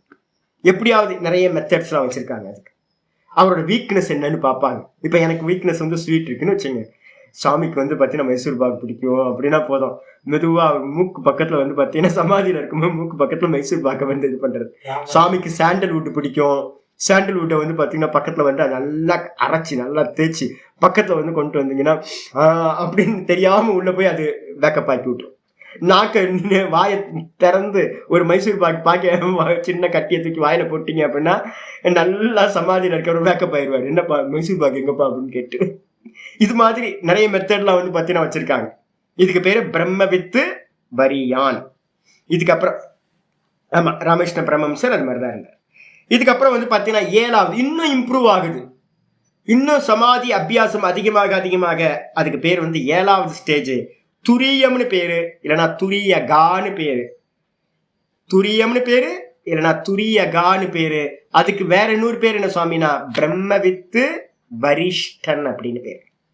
வரன் வரியான் வரிஷ்டன். பிரம்மவித்து வரன், பிரம்மவித்து வரியான், பிரம்மவித்து வரிஷ்டன். 5 6 7 7வது ஸ்டேஜ் துரியகா. துரியகா துரியம் துரியகா இதெல்லாம் வந்து பார்த்தீங்கன்னா நிறைய ஒவ்வொரு கிரந்தத்தை ஒவ்வொரு மாதிரி இருக்கும். அதுக்காக எத்தனை பேர் சொல்றேன் நான். இல்ல இல்ல துரியாதீதன்லாம் வேணாம், விட்டுருங்க. அதெல்லாம் வந்து பார்த்தீங்கன்னா இல்லை, வேண்டாம் வேண்டாம் வேண்டாம், அதெல்லாம் தேவையே இல்லை. ஆமா, இது வந்து பார்த்தீங்கன்னா துரியகானா துரியத்தையே அடைதல். இவங்க என்ன ஆவாங்கன்னு கேட்டீங்கன்னா பிரம்மவித்து வரிஷ்டன் வந்து பார்த்தீங்கன்னா தாயுமான சுவாமி எடுத்துங்க. இப்போ இந்த இதுக்கு வந்து பதார்த்த பாவனாக்கு 2 பேர் எடுத்துக்கலாம். யாருன்னு கேட்டீங்கன்னா பிரம்மவித்து வரியானுக்கு ராமகிருஷ்ண பரமஹம்சர் சமீபத்தில், அதே மாதிரி சதாசிவ பிரம்மேந்திரன் எடுத்துக்கலாம். சதாசிவ பிரம்மேந்திரன் வந்து ஒரு வாட்டி ஆற்றுல வந்து காவிரி ஆற்றுல வந்து கரையில் அவரை மூழ்கிட்டு போயிடுச்சு, மண்ணா மூடிடுச்சு. அப்புறம் அங்கே இருக்கிற ஆட்கள் வந்து மண் எடுக்கிறதுக்காக தோன்றாங்க. தோன்றுனா மண் வெட்டி வந்து கரெக்டாக அவரோட தலையில வந்து பட்டுச்சான். பட்டோன்னு ஐயோ என்னடா அது சத்தம் வருது, ரத்தமாக வருது அப்படின்னு தோண்டி பார்த்தா சதாசிவ பிரம்மேந்தர் உட்கார்ந்துருக்கார். ஐயோ அப்படின்ட்டு ஐயோ சாமி தப்பு பண்ணிட்டோமே அப்படின்னா அது பாட்டுக்கு எந்திரிச்சு போச்சு. எழுப்பிட்டாங்க. என்னடா எவன்டா எழுப்பினது அப்படின்ட்டு வேற இடத்துல போய் உட்காந்துக்கும். அப்ப என்ன அர்த்தம்னு கேட்டீங்கன்னா அதுதான் அது பிரம்ம ரூபம் தானே, வேற என்ன சொல்றது. அது மாதிரி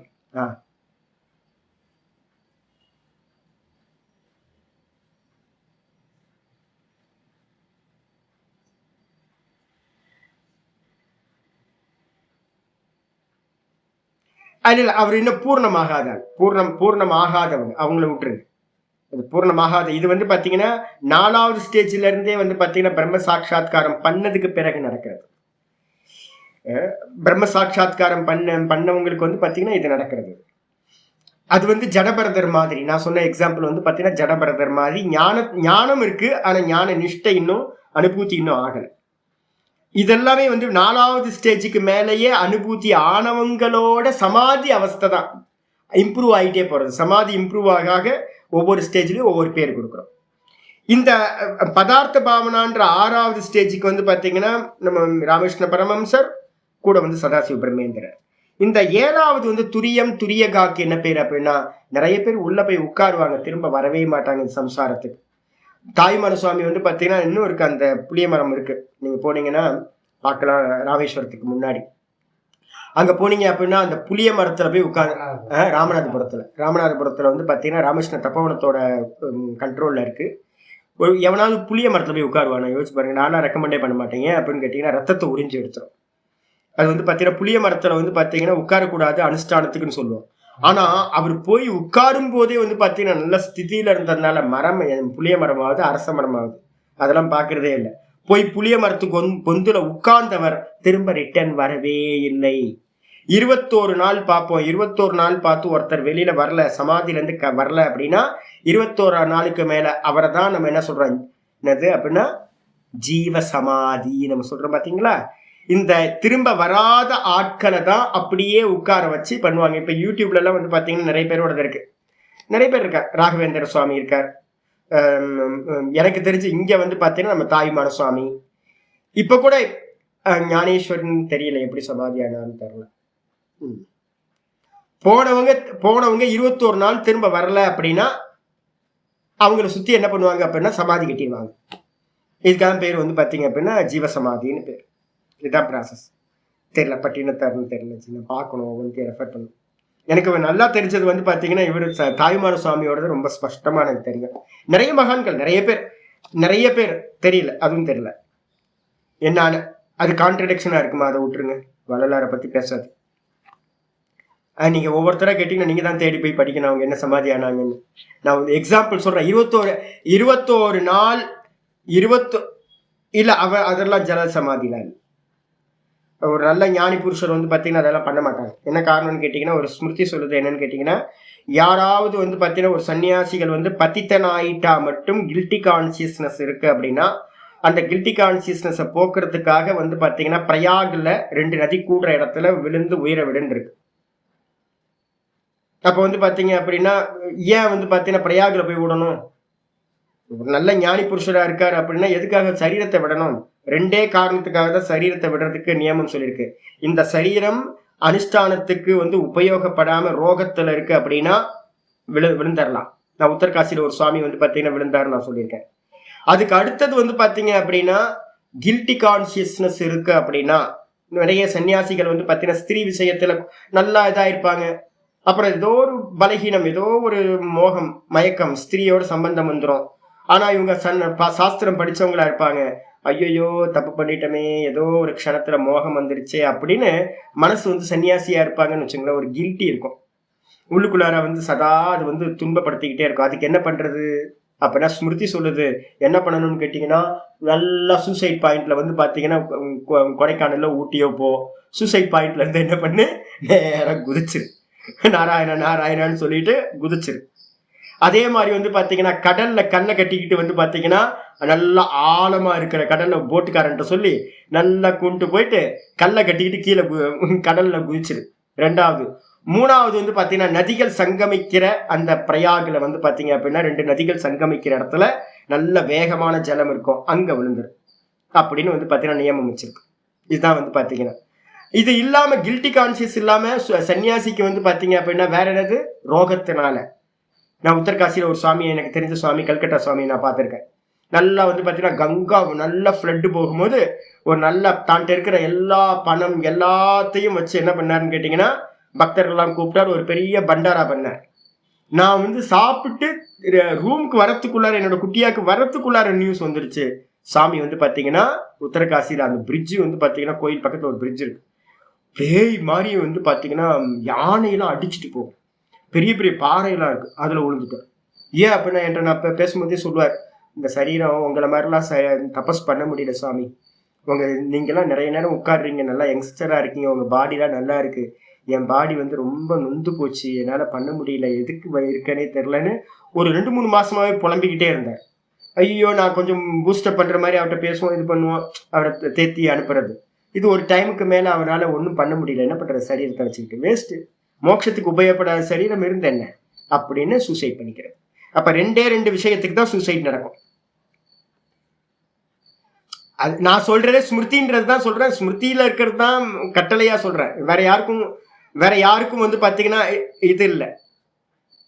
யாருமா ஐயோ யோக பிரஷ்டன்லாம் இல்லை. யோக பிரஷ்டன் வந்து பாத்தீங்கன்னா இல்ல யோக பிரஷ்டன்ல வரமாட்டாங்க. யோக பிரஷ்டன் அப்படின்றதுக்கு அர்த்தமே யோகத்துல இருக்கும்போது நழுவி போறது. நிதித்தியாசனத்துல ப்ராசஸ்ல இருக்கும் போது வந்து பாத்தீங்கன்னா நழுவி போறவனுக்கு பேர் தான் யோக பிரஷ்டன்.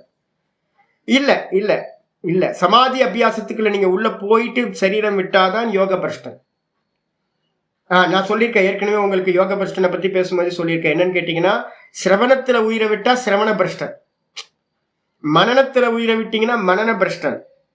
நிதித்தியாசனம்ன்றதுதான் யோகம். அந்த நிதித்தியாசனத்துல உயிரை விட்டாதான் சமாதி அபியாசம் பண்ணிக்கிட்டே இருக்கீங்க, நல்லா போயிட்டே இருக்கு, நல்ல ப்ராசஸ், நல்லா அனுஷ்டானம் போயிட்டே இருக்கு. திடீர்னு இந்த தேகத்துக்கான கர்மா, ஏதோ ஒரு கர்மா, அது வந்து ஹார்ட் அட்டாக்கோ இல்லை ஏதோ ஒன்று வந்துருச்சு, கிட்னி ஃபெயிலியர், போயாச்சு. அப்ப அவன் அடுத்த ஜென்மத்துல என்ன ஆவான் அப்படின்னு கேட்டீங்கன்னா, எங்க விட்டானோ அங்கேயே ஆரம்பிப்பான். ஆமா, எங்க இல்ல யாத்திரை வந்து எங்க விட்டமோ அங்க இருந்து நடக்கிறது. ரமண பகவான் வந்து பாத்தீங்கன்னா முந்தின ஜென்மத்துல யோக பிரஷ்டனா இருந்தார். அதனால கரெக்டா வந்து 16 வயசுல நேரா வந்தார். சிரவணம் பண்ணல, மனனம் பண்ணல, ஒரு புண்ணாக்கும் பண்ணல, நேரா வந்து பாதாள லிங்கத்துல வந்து பாத்தீங்கன்னா உட்கார்ந்தார். அது வந்து பாத்தீங்கன்னா யோக பிரஷ்டனோட லட்சணம். இப்ப என்ன எடுத்துக்கிட்டீங்கன்னா, நான் நேரா வந்து என்னோட சுவாமிகிட்ட போய் சிரவணத்தை பண்ண ஆரம்பிச்சேன். அப்ப நான் முந்தின ஜென்மத்துல வந்து பாத்தீங்கன்னா என்ன பண்ணிருக்கேன், சிரவண பிரஷ்டனா இருந்திருக்கேன். எனக்கு தெரியும், நான் என்னோட சுவாமிகிட்ட பாடம் கேட்கும், இதெல்லாம் நான் எங்கேயோ கேட்டிருக்கேனே அப்படின்னு. உபனிஷத்துலாம் படிக்கும் போதே, பெரிய பெரிய உபனிஷத்துலாம் படிக்கும்போது நான் எங்கேயோ கேட்டிருக்கேனே, இது ஃபெமிலியரா இருக்கு, இது நான் எங்கேயோ கேட்டிருக்கேனே அப்படின்னு. அப்ப என்ன அர்த்தம், முந்தின ஜென்மத்துல சிரவண பிரஷ்டம். சில பேர் கர்மயோகம் ஆரம்பத்திலே கர்மயோகத்துல ஈடுபட்டுக்கிட்டு இருப்பாங்க. அப்ப என்ன அர்த்தம், முந்தின ஜென்மத்துல கர்மயோகத்தை பண்ணிட்டு இருக்கும் போது பிரஷ்டனான. அப்ப இங்க சொல்லக்கூடியது எல்லாமே 4வது பூமியில இருந்தே என்னது அடைஞ்சவங்க, ஜீவன் முக்தர்கள். 4வது பேரே வந்து பாத்தீங்கன்னா சாட்சாத்காரம் பண்ணவங்க ஜீவன் முக்தர்கள். 4, 5, 6, 7 4 பூமிகளும் ஜீவன் முக்தர்கள். இதுல வந்து பாத்தீங்கன்னா என்ன வித்தியாசம் சுவாமினா, ஒரு வித்தியாசமும் இல்லை. சமாதி அபியாசம் என்ன ஆகும், அதிகமாயிட்டே போகும். ஒவ்வொரு ஸ்டேஜ் அதிகமாயிட்டே போகும். முதல் ஸ்டேஜில் வந்து பார்த்தீங்கன்னா 5வது ஸ்டேஜில் அவங்களா உள்ளே போவாங்க, அவங்களா வெளியில் வருவாங்க. 6வது ஸ்டேஜில் அவங்க உள்ளே போவாங்க, யாராவது வெளியில் கொண்டுட்டு வருவாங்க. 7வது ஸ்டேஜில் போனாங்கன்னா போனது தான், திரும்ப யாராலையும் அவங்களுக்கு வெளில கொண்டு வர முடியாது. அதான் ஜீவசமாதின்னு அவங்கள வச்சிரு. இதான் வந்து பார்த்தீங்கன்னா 7 பூமிகள் வந்து பார்த்தீங்கன்னா சொல்லப்பட்டது. இந்த 7 பூமிகளோட இப்போ நம்ம பாடம் எடுக்கிறோம்ல, இதோட கனெக்ட் பண்ணுங்க பார்க்கலாம். ஒவ்வொன்றா ஆச்சரியார் வர பாஷ்யத்துக்கு வந்துருங்க. தஸ்ய சப்ததா பிராந்த பூமி, பிராந்தன் படிச்சிடாதீங்க, பிராந்தனா ரொம்ப போயிடும். பிராந்த அந்த பிராந்த பிராந்த அப்படின்னா நன்றாக முடிவை உடைய ஸ்டேஜ். இந்த பிரஜைக்கு வந்து பார்த்தீங்கன்னா நல்ல முடிவை அடையறதுக்கு பிரஜான அறிவு, நாலேஜ், நல்ல முடிவை அடையறதுக்கு 7 ஸ்டேஜ் வந்து பார்த்தீங்கன்னா சொல்லப்பட்டிருக்கு. என்னென்ன ஆச்சரியர் சொல்ற, தஸ்யேதி பிரத்யுதித க்யாதேஹே. ஆச்சரியர் ஆரம்பிக்கும் போது சொல்றார் தஸ்ய இதி அப்படின்னா அந்த தஸ்ய இதி, தஸ்யன்னு மந்திரத்தில் இருக்குல்ல, சூத்திரத்துல தஸ்யனா என்ன அர்த்தம், அந்த ஞானத்தை அடைந்தவனுக்கு. அந்த ஞானம் இருக்குல்ல, தான் அப்படின்ற ஞானத்தை அடைஞ்சவனுக்கு என்னன்னு கேட்டீங்க அப்படின்னா பிரத்யுதித்த கியாத்தேன்னு போட்டார். பிரத்யுதித்த அப்படின்னா தன்னை பற்றின அறிவு உண்டானவனுக்கு. அவனுக்கு வந்து பாத்தீங்கன்னா பிரத்யாம் நாய சப்ததா இதி. அவனுக்கு வந்து பாத்தீங்கன்னா அந்த பிரத்யாம் நாயக அப்படின்னா பரம்பரான்னு பேரு. அவனுக்கு வந்து பாத்தீங்கன்னா தாட்ஸோட பரம்பரா இருக்குல்ல, ஞானம் வந்து மெதுவா ஸ்டேஜ் பை ஸ்டேஜ் பையா உண்டாயிருக்கும். திடீர்னு ஒருத்தன் வந்து பாத்தீங்கன்னா என்லைட்டட் ஆனா, அதெல்லாம் ஒரு புண்ணாக்கம் இல்லை. யாராவது அது மாதிரி சொன்னாங்கன்னா அது மாதிரிலாம் நினைக்காதீங்க. ஏன்னு கேட்டீங்கன்னா ஒருத்தனுக்கு வந்து பாத்தீங்கன்னா ஒரு காரியம் நடக்குது அப்படின்னா அதுக்கு பின்னாடி நிறைய பேக்ரவுண்ட் இருக்கணும்னு அர்த்தம். திடீர்னு கண்ண மூடி உட்கார்ந்தார், அவருக்கு ஞானம் வந்துருச்சு. நம்ம சொல்றோம்ல, யாரு இந்த பிளேடு பக்கரி ரத்னாகரன் இருக்கான்ல, ரத்னாகரன் வந்து பாத்தீங்கன்னா கண்ணமுடி போய் உட்கார்ந்தான். கண்ணமுடி உட்கார்ந்தோன்னே மரா மரா மரா மரா மரா மரா மரா மரான்னு, நீங்களும் நானும் போய் உட்கார்ந்தா வருமா மரா மரா மரான்னு வராது. ஏன் அப்படின்னு கேட்டீங்கன்னா அவர் ரத்னாகரன் வந்து முந்தின ஜென்மங்கள்லயே எல்லா கர்மத்தையும் முடிச்சுட்டு உத்கிருஷ்டமான ஒரு ஜீவன், பெரிய பக்தன். அதனால வந்து பாத்தீங்க அப்படின்னா இந்த ஜென்மத்தை ஏதோ விதிவசம் ஏதோ ஒரு கர்மா பிளேடு பக்ரியா இருந்தான். டக்குன்னு அதை தூண்டி விடுறதுக்கு, ஃபைலை ஓபன் பண்றதுக்கு நாரதர் வந்தார். நாரதர் வந்து மரா மரா மரான்னு சொல்லுன்னு போயிட்டார். மரா மரான்னு சொன்னோன்னே வந்து பாத்தீங்கன்னா மோட்சம் அடைஞ்சிட்டார், இவர் அனுபூத்தி ஆடிட்டார். அப்போ வந்து பாத்தீங்க அப்படின்னா என்ன அப்படின்னு கேட்டீங்கன்னா எந்த ஒரு காரியம் இருந்தாலும், இது பிரம்மசூத்திரத்துல ஆச்சாரியர் விசாரம் பண்றார். பிரம்மசூத்திரத்துல விசாரம் பண்ணும்போது சொல்றாரு, இவர் வந்து பாத்தீங்கன்னா யாரு, நம்ம வாமதேவர் இருந்தார். கைத்தரியத்துல வந்து பாத்தீங்கன்னா வாமதேவரோட விசாரம் வருது. அவரோட என்ன சொல்றாரு அப்படின்னு, கர்ப்பத்துல இருக்கும் போதே பூரண ஞானத்தோட இருந்திருக்காரு. அப்ப கேள்வி வருது, ஐயோ கர்ப்பத்துல இருக்கும் போதே பூர்வ ஞானம், அப்ப நீங்க ஞானத்துக்கு என்ன பண்ணணும்னு சொன்னீங்க? சிரவணம் பண்ணணும், மனனம் பண்ணணும், நிதித்தியாசனம் பண்ணணும். என்னங்க இதுங்க, இது எதுவுமே பண்ணாம ஒருத்தர் வந்து கர்ப்பத்திலேயே ஆகிறார். அதே மாதிரி சுக மகரிஷி வந்து பாத்தீங்க அப்படின்னா 6 வயசுலயே பூர்ண ஞானத்தோட இருந்தார். ரமண மகரிஷி வந்து பாத்தீங்க அப்படின்னா 16 வயசுல எவர்கிட்டையும் எங்கேயும் போய் சிரவணம் பண்ணல, மனனம் பண்ணல, ஒரு மண்ணாங்கட்டியும் பண்ணாம நேரா வந்து பாதாள லிங்கத்துல வந்து உட்கார்ந்தார். இது மாதிரி நிறைய பேரை நம்ம பாக்குறோம்ல. இதை பத்தி விசாரம் பிரம்மசூத்திரத்தை பண்றார். ஒரு காரியம் நடக்குது அப்படின்னா நம்ம காரணத்தை என்ன பண்ணணும், அனுமானம் செய்ய வேண்டும். அப்போ ஒருத்தர் என்லைட்டட் ஆகிறார் அப்படின்னா முந்தின ஜென்மங்கள்ல அவர் வந்து சிரவண மனன நிதித்தியாசனத்தை பண்ணியிருக்கணும். அதனாலதான் கர்ப்பத்தில் இருக்கும் போதே ஒருத்தருக்கு ஞானம் உண்டாகுது அப்படின்னு பண்ணணும். ட்ரெயின் வந்து பாத்தீங்கன்னா வந்திருக்கு அப்படின்னா, அப்ப சென்னையில இருந்து ட்ரெயின் வந்திருக்குன்னா ஹை ஜம்ப் பண்ணியா வந்துச்சு. ட்ரெயின் வந்து பாத்தீங்கன்னா சென்னை டு டெல்லி ட்ரெயின் வந்து நம்ம என்ன சொல்லுவோம், சென்னை டு டெல்லி ட்ரெயின் வந்து பாத்தீங்கன்னா அப்படியே ஆகாசத்துல ஸ்டார்ட் பண்ணி டம்னு போய் எங்கேயா உட்காந்துச்சு. கிராஸ் பண்ணணும்ல, ஸ்டேஜ் எல்லாம் கிராஸ் பண்ணி தானே போயிருக்கணும். ஆனா சொல்லும் போது என்ன பண்றோம், விட்டு தானே சொல்றோம். 4 ஸ்டேஷன் சொல்லுவோம். நீங்க ஸ்டேஜ் வந்து பாத்தீங்கன்னா கிராண்ட் ட்ரங்க் எக்ஸ்பிரஸ்க்கு வந்து பாத்தீங்கன்னா சென்னையில இருந்து 14 ஸ்டேஜ் நினைக்கிறேன் டெல்லிக்கு போறதுக்கு. 14 ஸ்டேஜ் அப்படின்னா 14 ஸ்டேஜ் மட்டும்தான் நடந்துச்சா? அப்ப மீதி இருக்க ஸ்டேஷன்லாம் வந்து கணக்குல இல்லையா? எத்தனை ஸ்டேஷன் இருக்கு, ஊருப்பட்ட ஸ்டேஷன் இருக்கு, எழுத முடியாது. அதனால பிரதானமா இருக்கிற ஸ்டேஜ் மட்டும்தான் நான் வந்து பாத்தீங்கன்னா ஸ்டேஜஸ்ல எழுதுவாங்க. அதே மாதிரி வந்து பாத்தீங்கன்னா ஸ்டேஜஸ் இல்லாம ஒரு ட்ரெயின் வந்து உள்ள என்டர் ஆகுது, டெல்லி ஸ்டேஷன்ல என்டர் ஆகுதுன்னா அது டெல்லி ஸ்டேஷன்ல வந்து என்டர் ஆகுது, டெல்லி ஸ்டேஷன்ல வந்து என்டர் ஆகுதுன்னா அது ஸ்டார்டிங் பாயிண்ட் எங்கேயோ இருந்திருக்கணும், அது ஒவ்வொன்றா கிராஸ் பண்ணியிருக்கணும். அப்படித்தானே அனுமானம் பண்றீங்க. நீங்க பாத்தீங்களா போய்? நீங்க ட்ரெயின்ல உள்ளேயே ஏறல, நீங்க ஸ்டேஷன்ல காத்துக்கிட்டு இருக்கீங்க. அப்ப என்ன அர்த்தம்னா அனுமானம் பண்ணி தானே நம்ம புரிஞ்சுட்டு இருக்கோம். சென்னையில இருந்து ட்ரெயின் ஒவ்வொன்றா கிராஸ் பண்ணி வந்திருக்கு அப்படின்னு நம்ம நினைக்கிறோம். இதேதான் அனுமானம். ஒருத்தர் என்லைட்டட் ஆகிறார் அப்படின்னா அது கண்டிப்பா சிரவணம் மனன நிதித்தியாசனத்தை பூர்வ ஜென்மங்கள்ல பண்ணிதான் இருக்கணும். அதை புரிஞ்சுக்கணும். அப்ப இங்க வந்து சொல்லும் போது சொல்றாரு, பிரத்யுதித கியாத்தேகி, எவனுக்கு வந்து பாத்தீங்கன்னா தன்னை பற்றின அறிவு உண்டாயிற்றோ அவனுக்கு பிரத்யாம் நாயக சப்ததா இது. பிரத்யாம் நாயகனா அவனோட டிராவலிங், அந்த மோட்ச மார்க்கத்தில் அவன் தன்னை அறிதல் நடந்துச்சுல்ல, அதுக்கு வந்து பாத்தீங்க அப்படின்னா ஸ்டெப் பை ஸ்டெப்பா, பிரத்யாம் நாயகன்றதுக்கு அர்த்தம் பரம்பரையா, ஸ்டெப் பை ஸ்டெப்பா வந்து பாத்தீங்கன்னா அவனுக்கு ஞானம் ஸ்டெப் பை ஸ்டெப்பா உண்டாயிருக்கும். அது எத்தனை ஸ்டேஜ் சொல்றோம்? 7 ஸ்டேஜா வந்து சப்ததா விபக்தா, 7 விதமா பிரிக்கப்படுகிறது. என்னது? முதல்ல சொல்ற அசுத்தி, ஆவரண, மல, அபகமாத், சித்தஸ்ய, பிரத்யாந்தர அனுத்பாதேஹே சதி சப்த பிரகாராஹ ஏவ பிரஜ்ஞா விவேகினோ பவதி தத்யதா. ஸ்டேஜ் வந்து பார்த்தீங்கன்னா சொல்றாரு, எடுத்தோன்னு ஒருத்தர் ஆக முடியாது சாமி. முதல்ல என்ன ஆகணும்? நான் இன்னைக்கு கூட காலையில வந்து பார்த்தீங்கன்னா ஏஷாம் துவந்தகதம் பாப்பம் நம்ம பார்த்தோமா. இன்னைக்கு ஸ்லோகம் வந்து பார்த்தீங்கன்னா 7வது அத்தியாயத்துல பார்த்தோம் நம்ம. ஏஷாம் 7:28 பார்த்துருக்கோம். ஏஷாம் துவந்தகதம் பாப்பம் ஜனானாம் புண்ணிய கர்மனாம் தே துவந்த்வ மோக நிர்முக்தாக பஜந்தே மாம் திருடவிரதாக அப்படின்னு ஸ்லோகம் பார்த்தோம் 7:28. எவர்களுடைய பாப்பம் முடிவை அடைந்ததோ அதுக்கு பேர் என்ன பேருனா அசுத்தி இல்லாம போறது. மனசுல இருக்கக்கூடிய அசுத்தம் இருக்குல்ல, அது வந்து பாத்தீங்கன்னா அசுத்தி, அது இல்லாம போறது.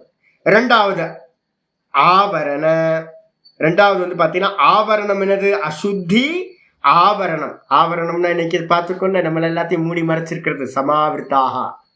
இந்த மோகம் வந்து பாத்தீங்கன்னா மூடி இருக்கு, நாம ரூப குணங்களோடு இருக்கிற அந்த மாயா சமாவிருத்தாக அப்படின்னு நம்ம பார்த்தோம். இன்னைக்கு காலையில தான் பார்த்தோம், 7வது சாப்டர் பார்த்தோம்.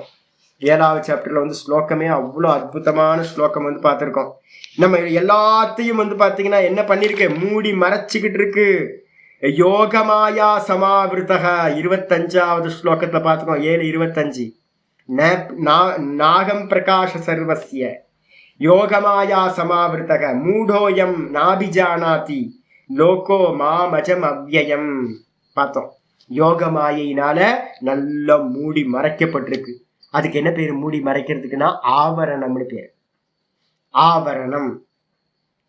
அசுத்தி, அசுத்தினா எதை எடுக்கணும்? நான் இன்னைக்கு காலையிலேயே உங்களுக்கு சொன்னேன், ராகத்வேஷம் தான் பாப்பம். ராகத்வேஷத்திலிருந்து உண்டாகிற துவந்துவ மோகம், அந்த மோகம் எது? அவித்யா மோகம். அதனால மூடி மறைக்கப்பட்டிருக்கு. அப்ப அதனால மூடி மறைக்க இருக்கிறதுக்கு பேரு ஆவரணம்னு பேரு. ரெண்டாவது. மூணாவது வந்து பாத்தீங்கன்னா மலம். என்ன அப்படின்னு கேட்டா வாசனா. மலம் இது உள்ளுக்குள்ளார நம்ம டைஜஸ்ட், நம்ம சாப்பிட்டதெல்லாம் போய் எங்க கீழே போய் ஸ்டோர் ஆகுது. கான்ஸ்டிபேஷன் வந்துருச்சு அப்படின்னா அவ்வளவுதான், போச்சு. உள்ள வந்து பாத்தீங்கன்னா உள்ள போனது வெளியில வராம ஆச்சுன்னா என்ன ஆகும்? உள்ள போய் ஸ்டேஜ் உள்ள போச்சுன்னா ஸ்மெல்லு தானே. ஐயோ மோசம் இல்லை ரொம்ப. அது மாதிரி நம்ம அனுபவிச்ச விஷயங்கள் எல்லாம் உள்ள போய் வாசனைகளா ஸ்டோர் ஆகி இருக்கு. அப்ப மலம் எது அப்படின்னு கேட்டீங்கன்னா வாசனா மலம். அந்த மலமும் கூட வந்து பாத்தீங்கன்னா அபகமாத், இந்த மூணும் நீங்கிச்சு அப்படின்னா, நீங்கும் போது மனசுல இருக்கக்கூடிய அசுத்தி என்னது? ராகத்வேஷ அபினிவேஷம், இதெல்லாம் அசுத்தி, பஞ்ச கிளேஷங்கள். இதுக்கப்புறம் ஆவரணம், அவித்யாக்கு பேரு ஆவரணம். அப்புறம் மலம்ன்றதுக்கு பேரு வாசனை. இந்த வாசனைகளோடு சேர்ந்த அபகமாத், இது எல்லாம் நீங்கும் போது சித்தஸ்ய, இந்த சித்தத்துல என்ன ஆகும்? பிரத்யாந்தர அனுத்பாதேஹே, பிரத்யாந்தர அனுப்பாதே சதி, வேற ஒரு பிரத்யங்கள் தாட்டு வந்து பாத்தீங்கன்னா வேற தாட்டே வராம, தாட்டு வர்றதுக்கான கிளேசங்கள் இல்ல, சுத்தி ஆயிடுச்சு. கிளேசங்களை மறைச்சுக்கிட்டு கிளேசங்கள் உண்டாகிறதுக்கு காரணமா இருக்கிற அவித்யா இல்ல, ஆவரணம் நீங்கி போச்சு. வாசனைகளும் வந்து பாத்தீங்கன்னா முழுசா நீங்கி போச்சு. அப்ப இதெல்லாம் நீங்கினதுனால பிரத்யாந்தர அனுத்பாதேகே, வேற ஒரு விற்த்தியே மனசுல வராம இருக்கிற நிலையில, வேற தாட் இல்ல. தாட் இல்லைன்னா அதுக்கு என்ன சுவாமி பேர் சொல்லியிருக்கோம் வேதாந்தத்துல அப்படின்னு கேட்டீங்கன்னா அமனிபாவம். இதுல வந்து 3:32 நான் வந்து பாத்தீங்கன்னா சொல்லியிருக்கேன்ல, 3:32 வந்து பாத்தீங்கன்னா ஆத்ம சத்தியானுபோதேன, ஆத்ம சத்தியானுபோதேன யதா சங்கல்பயதே. இந்த மனசு வந்து பாத்தீங்கன்னா எப்ப வந்து பாத்தீங்கன்னா ஆத்மா சத்தியம் தது அந்நியத்து மித்தியா அப்படின்னு வந்து பாத்தீங்கன்னா நல்லா புரிஞ்சு புரிஞ்சு புரிஞ்சு இது எப்ப வந்து பாத்தீங்கன்னா நல்ல முறையில நிப்பாட்டிடுதோ, எல்லாத்தையும் நிப்பாட்டிடுச்சு அப்படின்னா தாட்டு வந்து எப்ப நிப்பாட்டும்? நான் சொன்னேன்ல, இது திருஷ்யம், இது திருஷ்யம், இது திருஷ்யம், இது திருஷ்யம், இது திருஷ்யம், இது திருஷ்யம் அப்படின்னு ஒவ்வொன்னா பார்த்து பார்த்து பார்த்து ந சங்கல்பயதேயதா, இது எல்லாம் திருஷ்யம்தான் அப்படின்னு நிச்சயமாயி என்னாச்சு, சித்தம் எந்த தாட்டையும் எந்த விஷயத்தையும் நினைக்காம போச்சோ. அப்ப மனசு இருக்கு, ஆனா தாட்டு இல்லை. அந்த தாட் இல்லாத நிலையில அமனஸ்தாம் ததா யாத்தி 3:32 மாண்டிக்க காரிக்க எழுதிக்கணும். அமனஸ்தாம் ததா யாத்தி கிராகிய அபாவே ததகிரகம்.